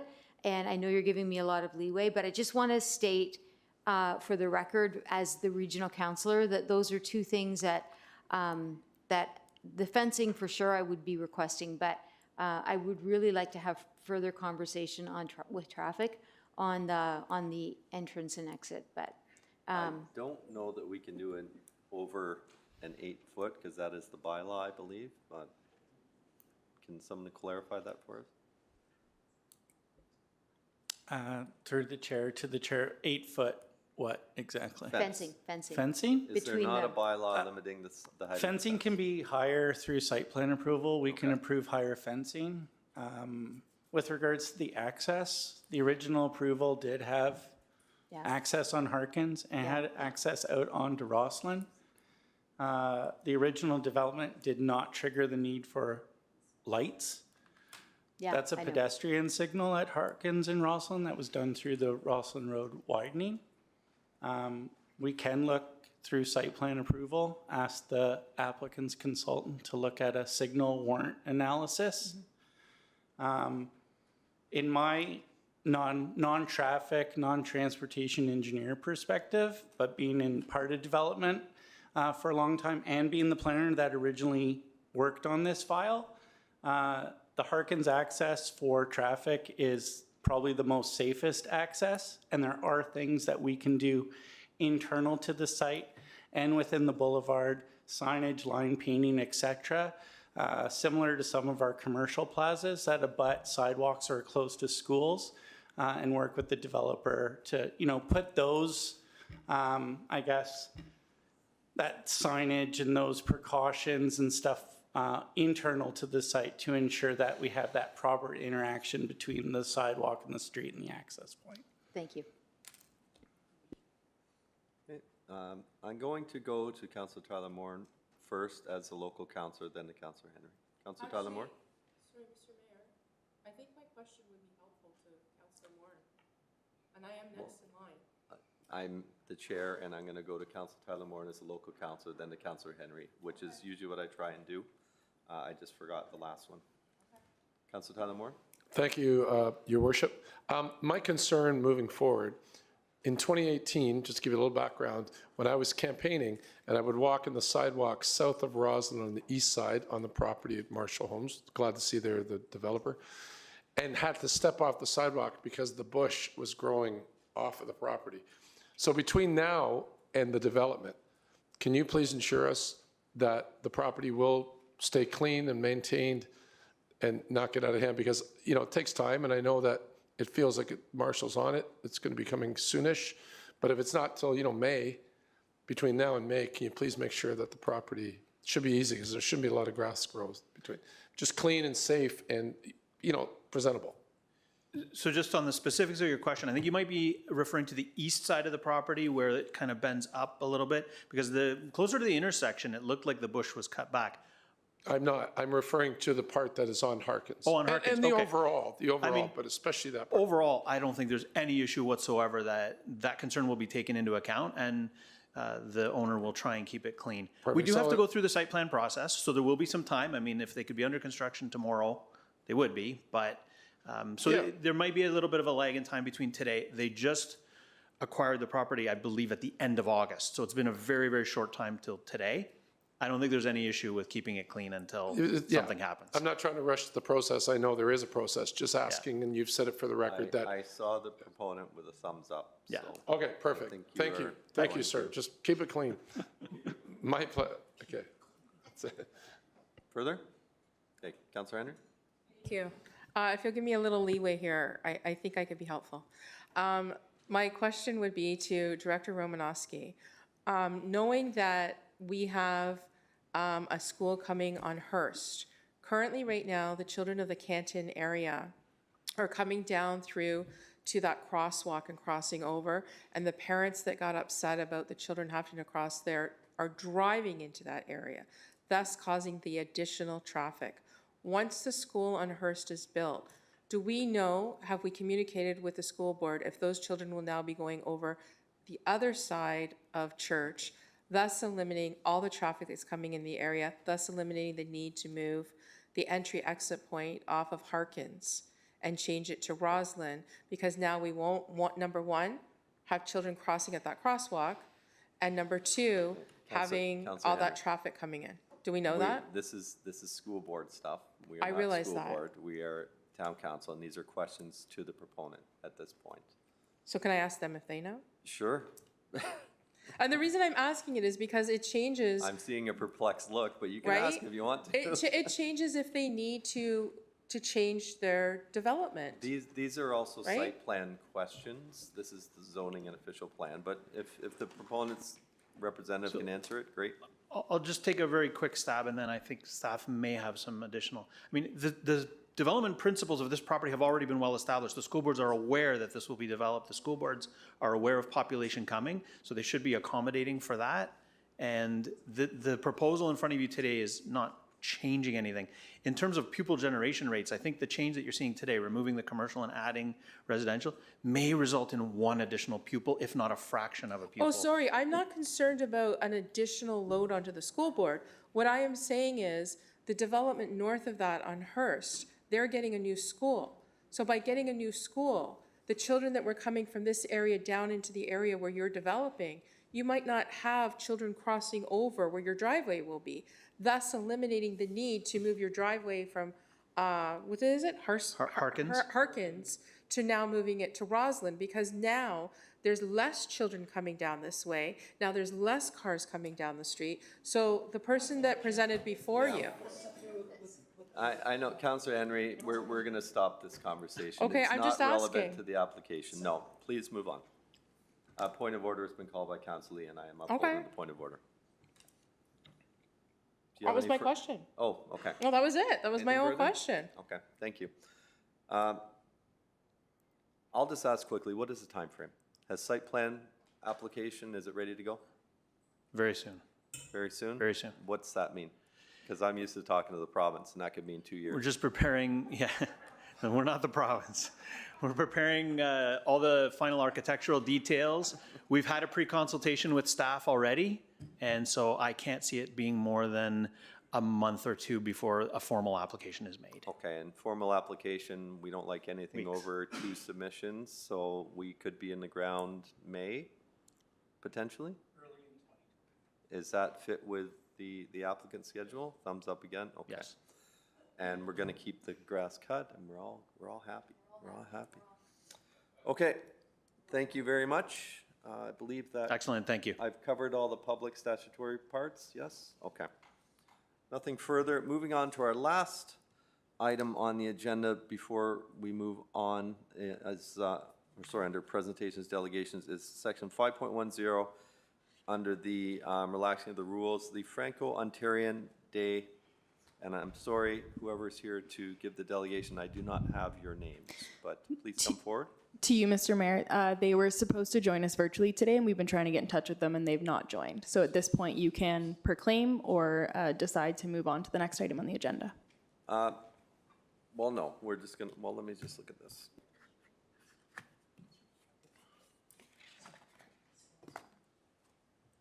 I will just go ahead and do the proclamation since it's here. Corporation Town of Ajax will be proclaiming September 25th as Franco-Ontarian Day.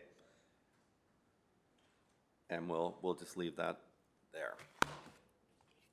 Folks, we are at the 3 hour and 8 minute section. I think maybe some of us could maybe use a bathroom break. I'm gonna say 5 minutes, and I mean 5 minutes, 7 minutes, 4:15.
We have quorum. Moving on to items of correspondence. Do we have any polls? Yes, Mayor. Well, you're not in your seats when I called it, so I'm sorry.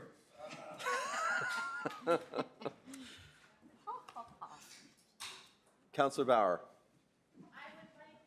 Oh, sorry, Councillor Lee. Well, I assume Councillor Crawford wanted to pull, what is it, 12 through, 10 through 12? 12 through 18, and I'll second? Yeah. Just to endorse? No, it's okay. Are those all to do with the physician? Okay. Councillor Bauer? Thank you, Mayor Collier. I would like to pull item number 1. Okay. Councillor Henry? Sorry, we're talking, Counselor Lee said 12 through 18? 12 through 18 inclusive. What about, in conjunction with that, 9? 9 and 11, correct? I don't accept the jurisdiction of East Goldberg, so. Do you want me to pull it, or do you want to put it in your pull? Because it's the same thing. Okay. I'm going to acknowledge them. Order, people. I will acknowledge them. Come on. I know it's been a long meeting. Let's get through the last little bit. 9 and 11, please. Okay, so we have pulled 1, 9, 10, sorry, 9 and 11? They're the same, I believe. Okay, yes. not 10, okay. So we are going to. Oh, no, so- sorry, 10 is. You're right, Mr. Mayor. I don't, okay. You are right. Yeah. 9 to 11.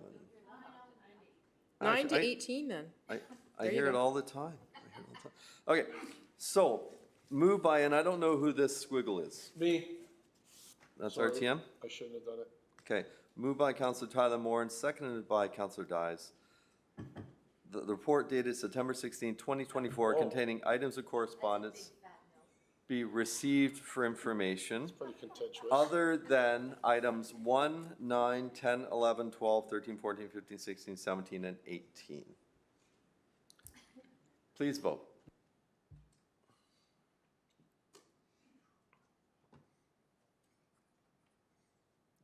That carries. Item 1, Councillor Bauer.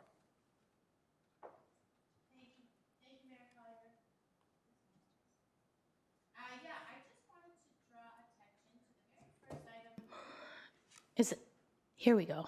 Thank you. Thank you, Mayor Collier. I just wanted to do a little shout out for the very first item in the proclamations by the mayor is the Coaches Association of Ontario for National Coaches Week, which is this week.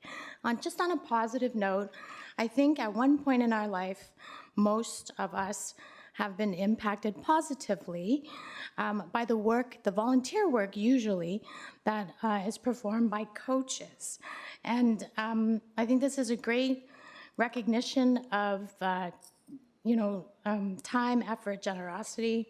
I've had the opportunity to be a coach twice in my life, once decades ago as a church coach for my floor hockey team, and about 20 years ago or so as a coach for my daughter's soccer team, one of the very few mom coaches out there. So I just wanted to bring this forth.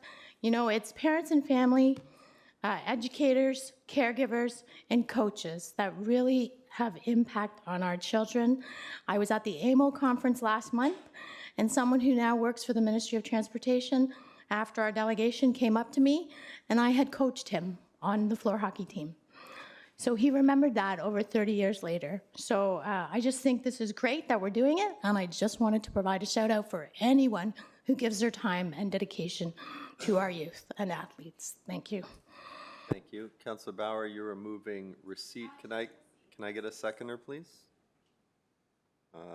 Councillor RTM, those in favor? That's all a no. We don't like coaches. That carries. I'm going to call it. Items 9, 10, 11. Councillor Henry?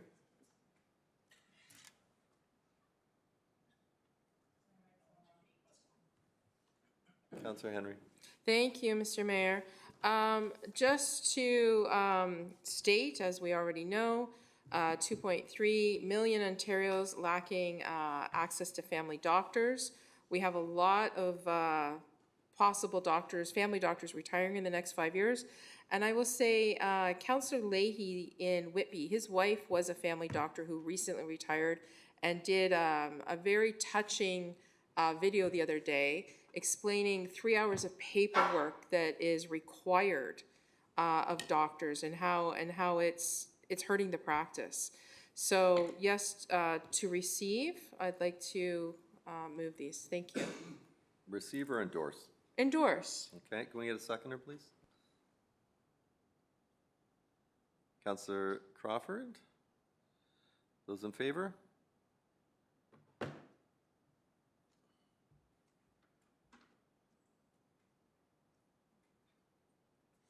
That carries. Items 12 through 18, Councillor Lee.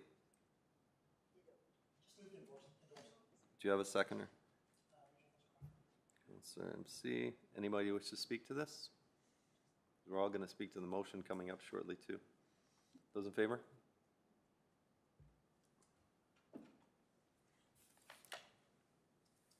That is carried.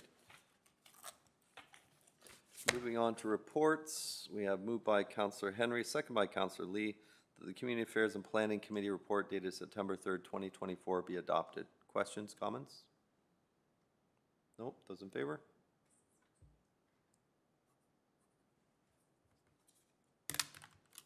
That is carried.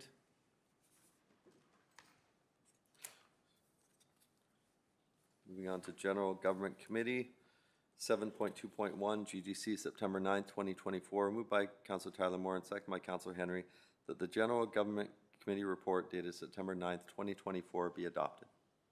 Questions, comments? Nope, those in favor? Whoop.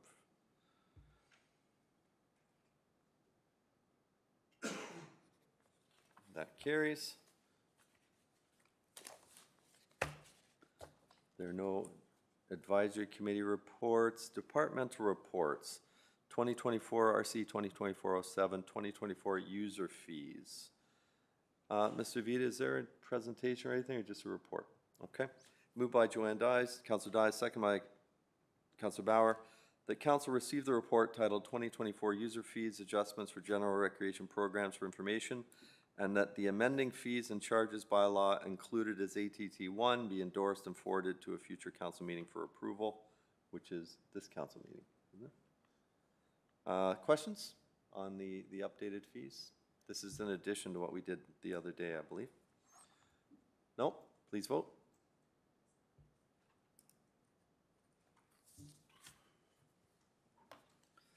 That is carried. The next item, OES 2024-23 over budget award for the main branch library replacements. I had this referred from the September 9th meeting. Moved by Councillor Lee, second by Councillor Dyes. The council award the contract for main library RTU replacement to Canadian Tech Air Systems for $664,666 inclusive of taxes. The council award the contract for contract administration to RPJ Atlantic Technologies for $7,458 inclusive of taxes. And the council approve uncommitted $420,000 for the 2024 construction portion of capital account 23070301 ACC. Replace 5 HUs Phase 2 from the Canada Community Building Fund Reserve Fund to assist with funding of the over budget amount. Just before I open it up, I did get more information on it. I had a meeting with CEO Baker earlier today. I do understand that these units have had a fair amount of problems, and I'm okay approving this today. Any questions or comments from council? Hearing, seeing none. Those in favor, please vote.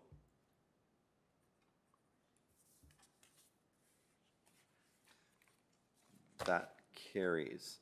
Moving on to regional council reports, we have a written report by Councillor Crawford. I'll turn it over to you first and then open it up to the others for verbals. Councillor Crawford.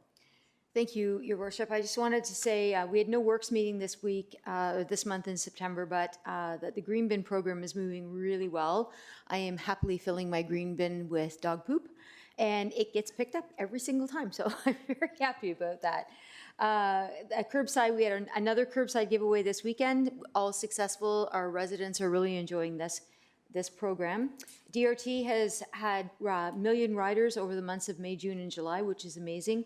We just received our first 6 electric buses sometime this week, no, last week I think it was. And I did want to say, and I had the meeting after this report was written, but we had a meeting with the BRT team, and it does appear that the BRT will be coming to Ajax in 2025, starting at Galea and Wicks and Galea. Wicks. And working its way west. So it'll come in sections. I have asked that BRT come to council so that everyone is aware and has the same information, because it will not only affect our wards, it's going to affect all of Ajax and anybody who's going through the Highway 2 corridor. So I have asked that they come and have a meeting with that. That was just recent. And from AMO, aside from getting COVID, it was a really good conference. It was 2,500 attendees, over 700 delegations were made to various MPPs. And Minister Jones announced that the province would no longer be supporting safe injection sites, and that they had introduced a new program called the Homeless and Addiction Recovery Treatment HART hubs. Anybody who currently has a safe injection site has the first opportunity to convert those sites into HART hubs. So that'll be interesting. I had a meeting with the AMO, the board that I sit on. We had a meeting at 8 this morning, and this transition is not as smooth as it sounded like that it would be in AMO. So it'd be interesting to see how that works out over time. Vice Chair Schumer and myself met with, I cannot say this guy's name, Minister the Transportation, what's his last name? Sakari. And we discussed the partnership with the Go Lakeshore extension, and also he had mentioned about the Beaverton Northlander station, keeping it alive. So if there's any questions, let me know. Okay. Nothing else? Well, that's all I pulled out. There's, nothing else. That was the one interesting thing that I had heard. Councillor Dice. We'll come back for questions after. Thank you, Chair. So this is regarding Health and Social Services. That was on September 5th, and there was in-depth discussion regarding the need for a meeting with federal staff from the Ministry of Housing, Infrastructure and Communities to address housing issues, which is, as you know, problematic for our residents and for us as well. And they're also looking at the issue of homelessness in the whole region. So the discussion also took place about whether, a formal joint letter should be sent from the chair of the region, the Ontario mayors, big city mayors, and also the regional chairs of Ontario. So they've decided finally that they will bring something forward at the next meeting on the 25th of September, and they'll sort of draft a resolution. But this is not the first letter we've sent. We've sent many letters to both levels of government. Nothing has happened yet, so they're hoping that, by working with other organizations that we can get somewhere with this, because the region is also not getting the funding that it needs to address the homelessness issue. So it's just an update. Thank you. Thank you, Regional Councillor Dyes. Goodbye, everyone. Jeez. Leave for a couple of seconds. It's so. I should have finished that. It sounded good. There we go. Councillor Dice, have you finished your report? We're done. Okay.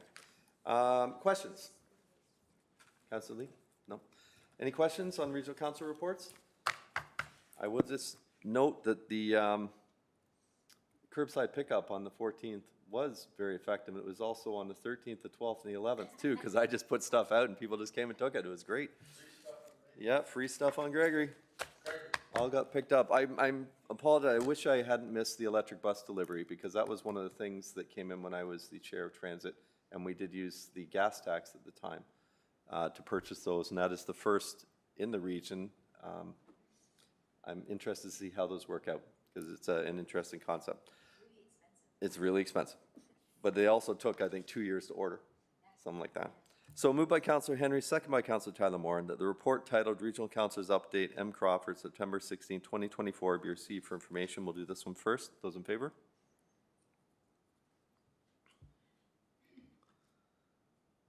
That is, I'm sure, carried. And then we will do move by, can I get I'll get moved by Councillor Lee, second by Councillor Dyes.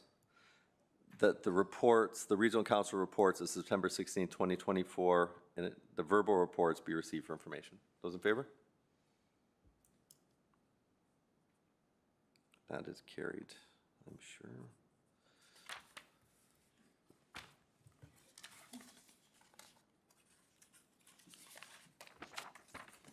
Moving on to business arising from notice of motion.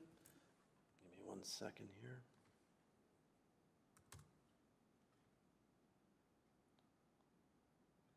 Clean electricity regulation, Regional Councillor Crawford and Regional Councillor Lee. Councillor Crawford, please go ahead. Thank you. This is actually a very similar motion that Councillor Lee and I brought forward, I think it was last term, early last term. We had made a declaration of a climate emergency. I don't know, do you want me to read the entire motion? But this basically is that we need to clean up our energy source, and it is nearly quadrupled since 2017. And are forecasted to double again by 2030. And if we are all working towards a cleaner, more sustainable Earth, then we need to do something about this particular gas. What is it? No, where am I here? The gas-powered plants. Sorry. And so it's basically that council opposes any new power generation proposal involving increasing of burning of fossil fuels, including natural gas. That council requests that the province to immediately investigate in programs to deliver energy efficiency, local non-emitting generations, and demand management and conservation to meet the capacity and energy needs that would have to fulfill by expanding electricity production utilizing fossil fuels. Gosh. And that Ajax requests that the Government of Canada enact the strongest possible clean energy regulations to assist in decarbonization by opposing the extension of the end of prescriptive life provisions beyond 20 years for facilities that produce electricity through burning fossil fuels, opposing the use of offset to permit use to access their annual emission limits, and to maintain the performance standards of 30 tons of emission per gigawatt per hour of electricity produced, and that this be shared. Anyway, I think this is I just ask for your support. Councillor Lee. Thank you, Chair. I also sit on the Durham Region Climate Roundtable, and the very scary fact is, in spite of all the advocacy we've all been doing since 2019, our carbon levels are almost as high as pre-pandemic levels. So things are going in the wrong direction. We need to take bold steps now and not later. This is called a crisis. We are absolutely closer to an emergency at this point, and we need all the help we can get from the province. We do have the cleanest energy through nuclear, and I truly believe that, and we need to fire more and not less, and get away from coal as well and any other dirty emissions. So I appreciate council support on this. Thank you, Chair. Next, we have Councillor Henry. Thank you. I wanted to ask through this motion how it will affect changes that we'll make at the town. So for instance, when I reached out to staff about how we heat town facilities, and I'm being told that we're using more natural gas than electricity. And natural gas is used to heat our buildings, our water, especially in our rec and community centers. Councillor Henry. So I just wanted to know how that relates. Point of order on this. This motion is on regulations requesting the federal government have regulations with regards to generation, not on how the town is heating our buildings. Understood, Mr. Mayor. I'm wondering if there's room to put something else in the motion. Well, you know what? I'll leave it. Thanks. Thanks for indulging me. Thank you. Other questions? I just have, when I first saw this, I thought, this is outside of our parameters, but I mean, every voice helps, so I'll support it. But I just wonder, this to me seems like a very small piece. I mean, I just did a quick Google search, and in 2023, Canada had over 6,000 forest fires. And one forest fire is enough to undo all of the climate change initiatives that we do in Canada in 1 year. One. We had 6,000. So I'm just wondering, I mean, I support this, and I think they need to look, but the only option to this really is nuclear. Well, wind, but, so, okay, fair enough. I guess I would like to see some of this carbon tax collected come back on incentives for people to do some of those things. Because the provincial government has gotten rid of the microfit programs, for instance. So there's no incentive for electric vehicles. There's no, in Ontario. So I kind of agree with Councillor Henry here, is there's something we could go further, but no, this is a pretty targeted ask, so I'll just leave it there. Anything further? Those in favor, open the vote. I thought you said something else. I thought the first word was different.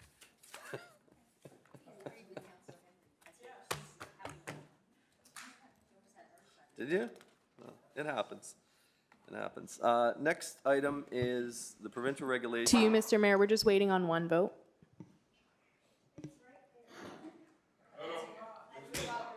There we go. That carries. Provincial regulations needed to restrict keeping of non-native exotic wild animals. Councillor Crawford, Councillor Henry. Councillor Crawford, please go ahead. Press your button. There you go. Thank you. I actually should have had this come forward in June. And if you went back to the June correspondence, you would have seen many municipalities that supported this very motion because it came out of AMO. And so I do realize that we have, It's in here. okay, yeah, I know, I'm just saying, I'm about like 3 months too late, but that this has been supported by other municipalities. So that Ajax calls the province of the provincial government to implement provincial regulations to restrict the possession, breeding, and use of non-native exotic wild animals and licensed zoo to guarantee the fairness and consistent application of policy throughout Ontario for the safety of Ontarians, Ontario citizen and the non-native wild animal population. Thank you. Further? Those in favor? I'm going to vote no just for fun. That carries. Finally, business arises from notice of motion support for the Solve the Crisis campaign and requesting action to address the growing mental health, addiction, homelessness crisis. Councillor Lee. Thank you, Chair. I'm not going to read the motion. It's in front of you. In short, municipalities are becoming a broken record by saying we need action from the federal government and the provincial government in order to solve this crisis. And it couldn't be more true, though. There are certain countries that manage their homelessness first with a housing first policy, but it's all directed through their own respective like their federal governments, and it trickles down through a collaborative effort. We also need we need more bipartisanship when it comes to agreeing to a long-term solution. We saw today, it was about 2 hours of delegations on the issues of homelessness and the trickle down it has on community members across municipalities. This problem is growing, it is not decreasing. We cannot keep our heads in the sand. So the Ontario Big City Mayors have got together with this campaign. Please join it. And you can send letters to your MP and your MPPs. There's no politics to homelessness. This is not conservative, liberal, or Ontario or federal. This is affecting all of us right now, and we need to get on board. So if it starts with the Ontario Big City Mayors, amazing. But this affects BC, Saskatchewan. It's going to affect everyone very shortly. And the faster we get on board, the better it is for everybody. Thank you, Chair. Excuse me. I'll just add that, and thank you for attending that Big City Mayor's on my behalf as you're in your deputy mayor role, and for bringing this forward. This is a issue across the province and the country. Everywhere I go has similar situation. Many of us were in AMO in Ottawa recently. saw the situation there. It is very, very bad, and there's a lot of other cities across the country that are in the same, if not worse. So happy to support, and just asking more and more people to get involved by visiting solvethecrisis.ca and putting your name to this. Further? Those in favor?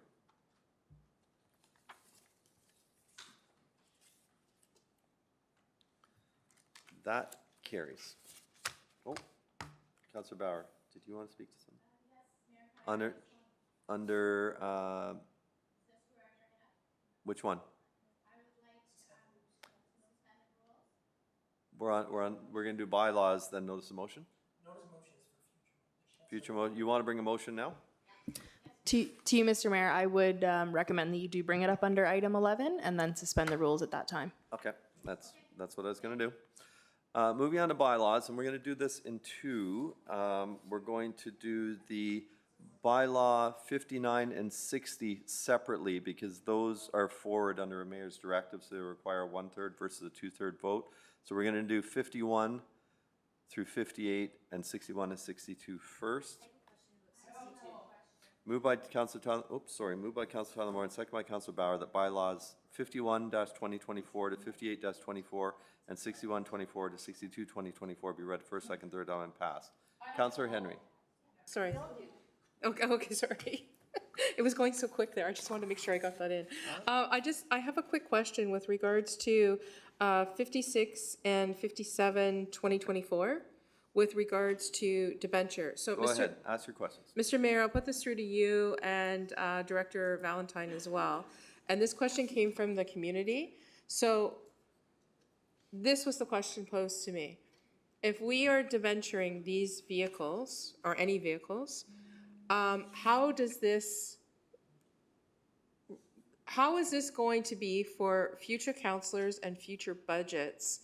And the question was posed to me, isn't it going to be more expensive in the long run than buying the vehicles now? Could you please respond to that? I will do my best, and then I'll turn it over to Treasurer Valentine to finish up if I miss anything, or correct me if I'm wrong on anything. So the theory behind this is, instead of taking, and this is for a $449,000 single axle snowplow, instead of taking $449,000 out of capital to buy a depreciating asset, the second we take delivery of this plow or fire truck or whatever it may be, we're losing money because it's worth less than we paid for it. Agreed.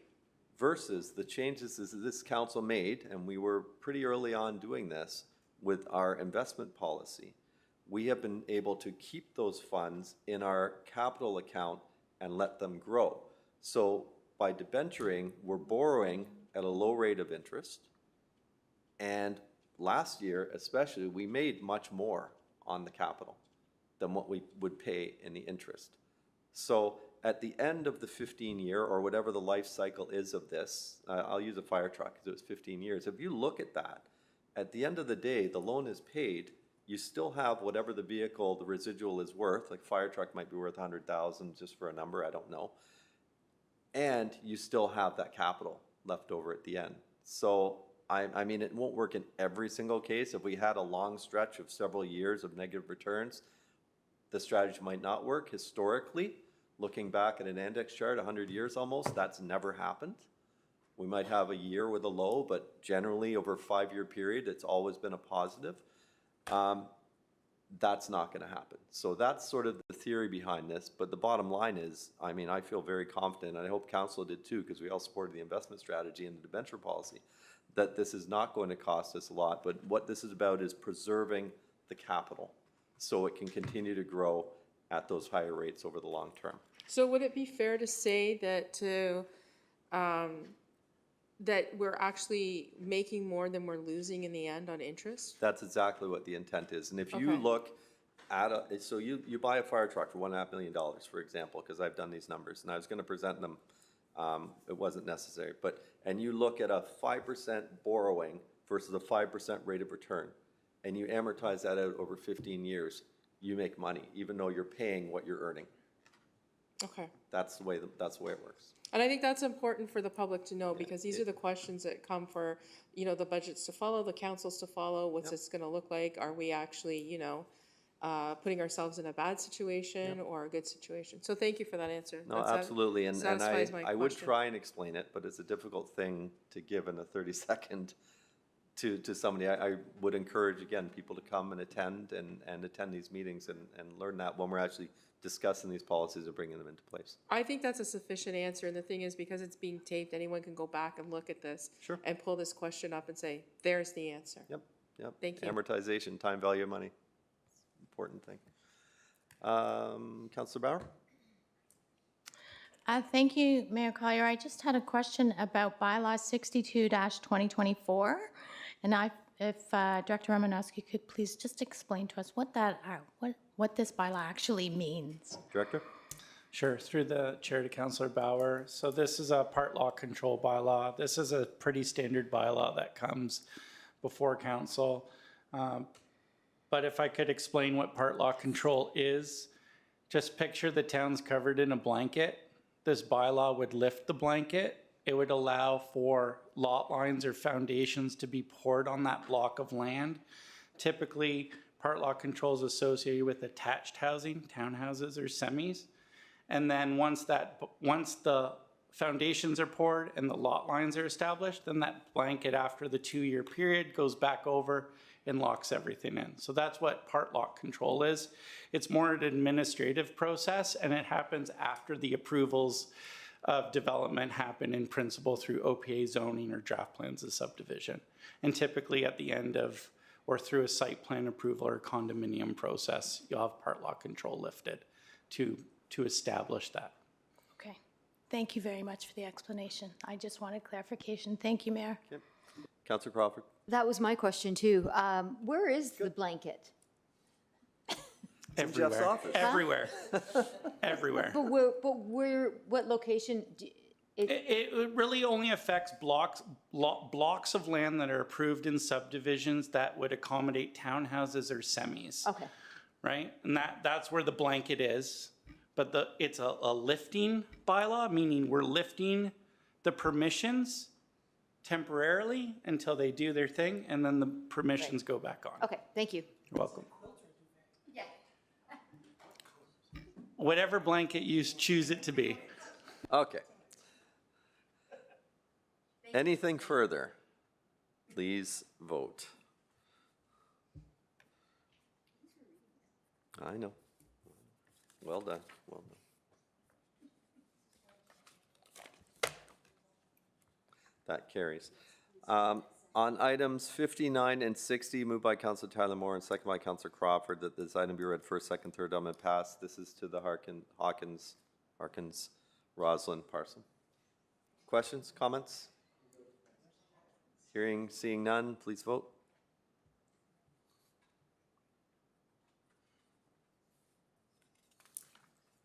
That carries. Councillor Bauer, would you like to press your button? Thank you, Mayor Councillor Brown, Collier. do you wish to bring a motion to relax, to To suspend the rules. suspend the rules so you can bring forward a motion? Yes, please. Without notice? Do you have a seconder? Do I have a seconder? Oh. Second by Councillor Dies. To suspend the rules, let me just find something so I can write this out.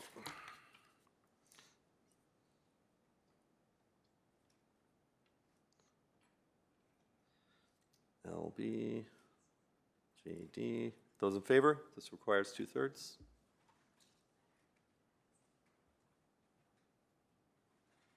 That carries. Councillor Bauer, please bring your motion.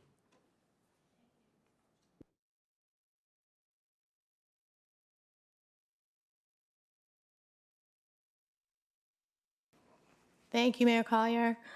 It's up on the screen. Thank you very much, clerks. So the motions clearly came from the delegations this afternoon, that staff be directed to provide council with a report. I might even further amend it to take out the words outlining the pros and cons. That may be included, but a report regarding parking exceptions in the Commercial Avenue neighborhood for consideration at the October 2024 council meeting.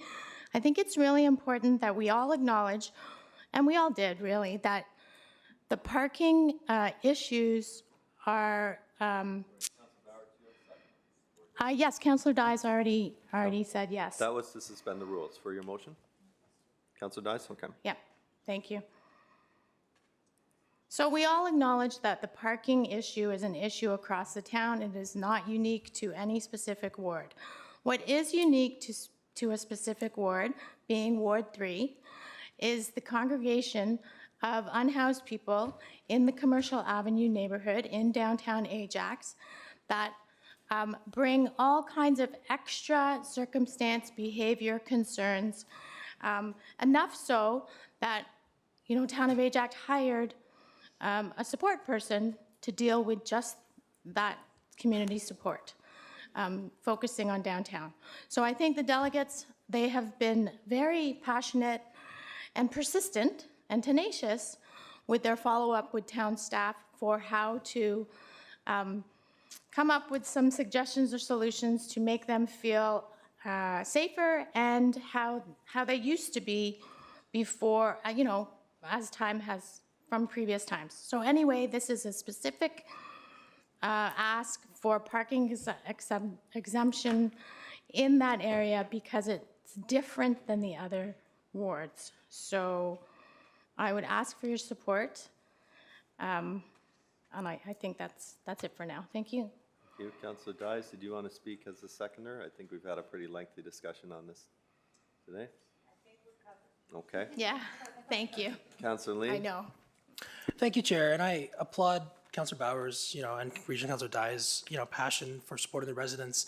I can't support this. I think we are conflating two different issues of parking, which their parking complaint is that their garages don't fit their cars, and then homelessness, which is a separate issue. And in a sense, what this motion allows is by saying because this neighborhood deals with homelessness, they should be given added consideration. And I don't think that is a fair reason to give them a parking exemption, because soon we'll get other neighborhoods saying, I also have a homelessness issue, or in Ward 2, we have a shooting issue or a carjacking issue, and ergo, we should now be given additional exemptions. It may not be parking, it may be a speed bump, whatever. And I just think this is not the way we should be legislating. We have a long, we've moved our parking issue from the long-term 2027 to 2026. We'd move it to 2025 if we could, and I'm sure we will all support that when it comes by. But by supporting this, I have many different neighborhoods with parking issues that I've been outlining since 2019 that have been waiting patiently for this parking study, and they have their own issues. So again, I don't think it is necessarily fair. I absolutely sympathize with these residents and the stories and the pictures they've shown, but I think it's two different issues of one asking for parking and one dealing with the homelessness. Homelessness, to your point, the town has invested in a coordinator. We will call the landlords, we will do the cleanups, and that I will 100% support unequivocally. But the parking isn't related to that. And I think it's conflating the two issues. Thank you, Chair. Thank you. Councillor Bauer, I see your name. I'm going to hold you to the end till everybody's had a chance to speak. Councillor Henry? Thank you. I am going to support this. I do agree that it is two separate issues, but I also agree that the perception of safety is in this community, and I'm going to ask for support when the time comes, because I'm looking at, and that'll become notice of motion, but I am going to ask for support for Ward 2 for certain areas. But I am going to support this, knowing that Councillor Bauer and Councillor Dyes have given a lot of thought and process into this, and the immediate constraints it is putting on this area. So thank you for bringing this forward. I am going to support. Okay. Further? I'm just going to speak to it before, and I'll turn, okay. I don't always agree with Councillor Lee, but on this one I do. We've already had a motion looking for a parking study to be done. yeah, I've been here for 21, I'm in my 22nd year, and parking is not something this council is going to be able to solve. This is something that's been manufactured, starting with the Planning Act and everything else all the way through, just making things too small.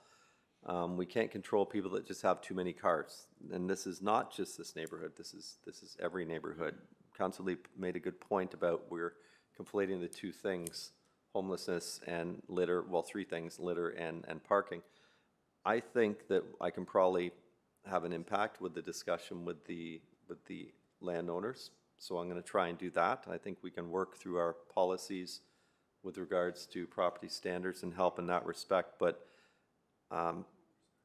to allow an exemption or even look at parking in one area opens up a can of worms that is just going to skyrocket. And we can't be looking at this on a ward by ward basis. This has to be done on the town. Like I keep hearing Ward 1, Ward 2, we need to be putting our town hats on when we're looking at things like this that affect everywhere, because this is not the only area that has this problem.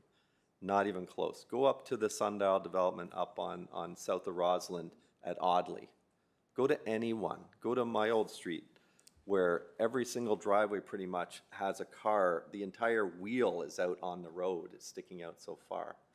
I mean, this is everywhere. And I think we need to look at this from an entire view, not on a knee-jerk, no disrespect, but step by, like on a case-by-case basis. It's too big of an issue for that. As I said earlier, did look at bringing this forward into the 2025 budget, recognizing the seriousness of it. Just not possible. We still have to do the update to the Transportation Master Plan first, and I think that information would also be needed to feed into something like this. So just for those reasons, I'm not going to support it. I think this is all going to be looked at together. Yeah, I guess we'll call for the vote, but I see two more names on the list. So Councilor Bauer, you want to speak? If Councillor Dias would like to go ahead of me since she hasn't, I'm happy to defer. Councilor Dias? Thank you. So I remember going through these reports previously, you know, on parking for all of Ajax, and that was at a time where we were getting smaller size properties in the north, and less parking therefore less parking on the street. So it's been a problem for many years. We're not moving forward.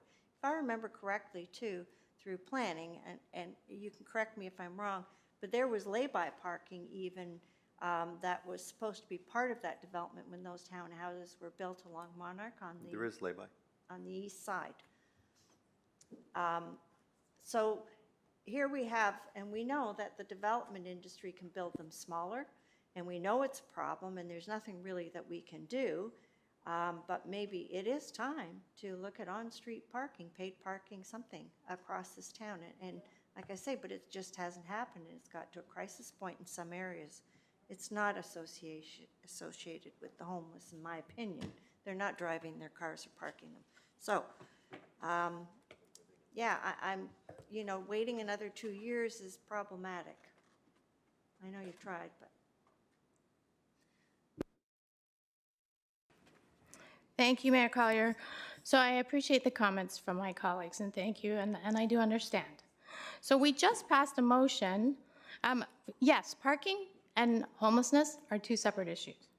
What we're seeing, or what I'm asking for, is a result of these two issues on top of each other, right beside each other, which is different, and you cannot tell me otherwise, that it is different from any other street or area in our town. So we just passed a motion to address the growing mental health addictions and homelessness crisis. We talked about declaring an emergency. We talked about the need for supports, the need to do things. And we saw delegates come here, and it's not just them, it's many others who did not come today. But, you know, this is our opportunity to ask for a report that speaks to what can the town do, because this group of residents who have the same parking issues as everybody else, but also have this huge emergency, growing and increasing problem that's Canada-wide, right on top of them. So there is lay-by parking there. I see it all the time. I live near there too. Residents are afraid to park far from their homes because right beside that lay-by parking is one of those empty fields that has makeshift encampments, or that has Monarch in general, Kidney, Commercial, Bailey, all of that. That's where the homeless tend to populate. So the fear is real, not because they're homeless, but the fear of having maybe their car broken into. Doesn't have to be a homeless person, I'm not saying that. So anyway, why it's different and why I ask you to consider the report from staff is because the parking issue is across town, but the homelessness issue and all the things that happen as a result of that congregation is right on top of it, which is not the same in the other areas across the town. So it's just a report. I ask you to consider that to bring forth to the October council meeting. Thank you. I'm concerned because, as you said, but it's not just that area. It's like Pat Bailey Square. It's the what those red bricks across the road. It's the Exeter area, Exeter Street. All those areas where there's residential are experiencing similar things. That's just the point I was trying to make. Anyway, I see nothing further. Time to vote.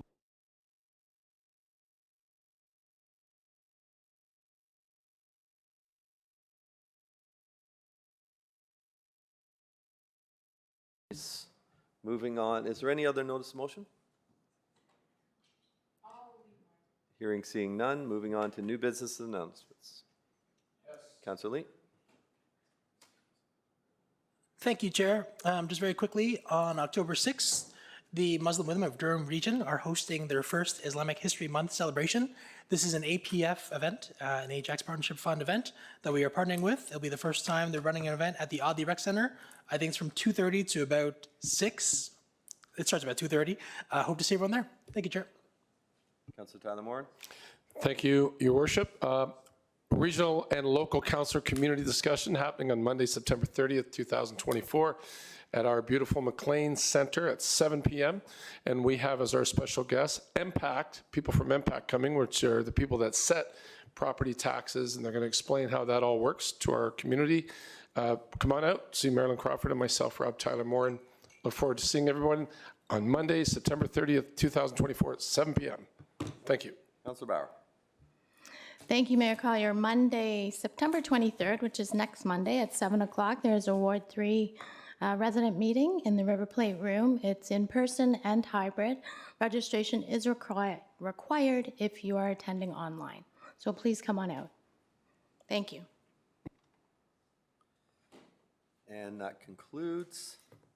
Moving on to the confirming bylaw. Moved by Councillor Tyler Moore and second by Councillor Henry that bylaw number 63-2024 being a bylaw to confirm the proceedings of the Council of the Corporation of the Town of Ajax at its meeting held on September 16, 2024 be read a first, second, third time and passed. Those in favor?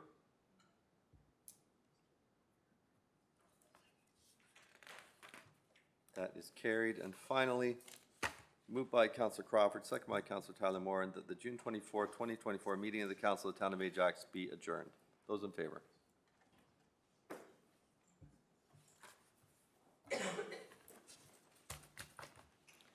That carries. Thank you, everyone.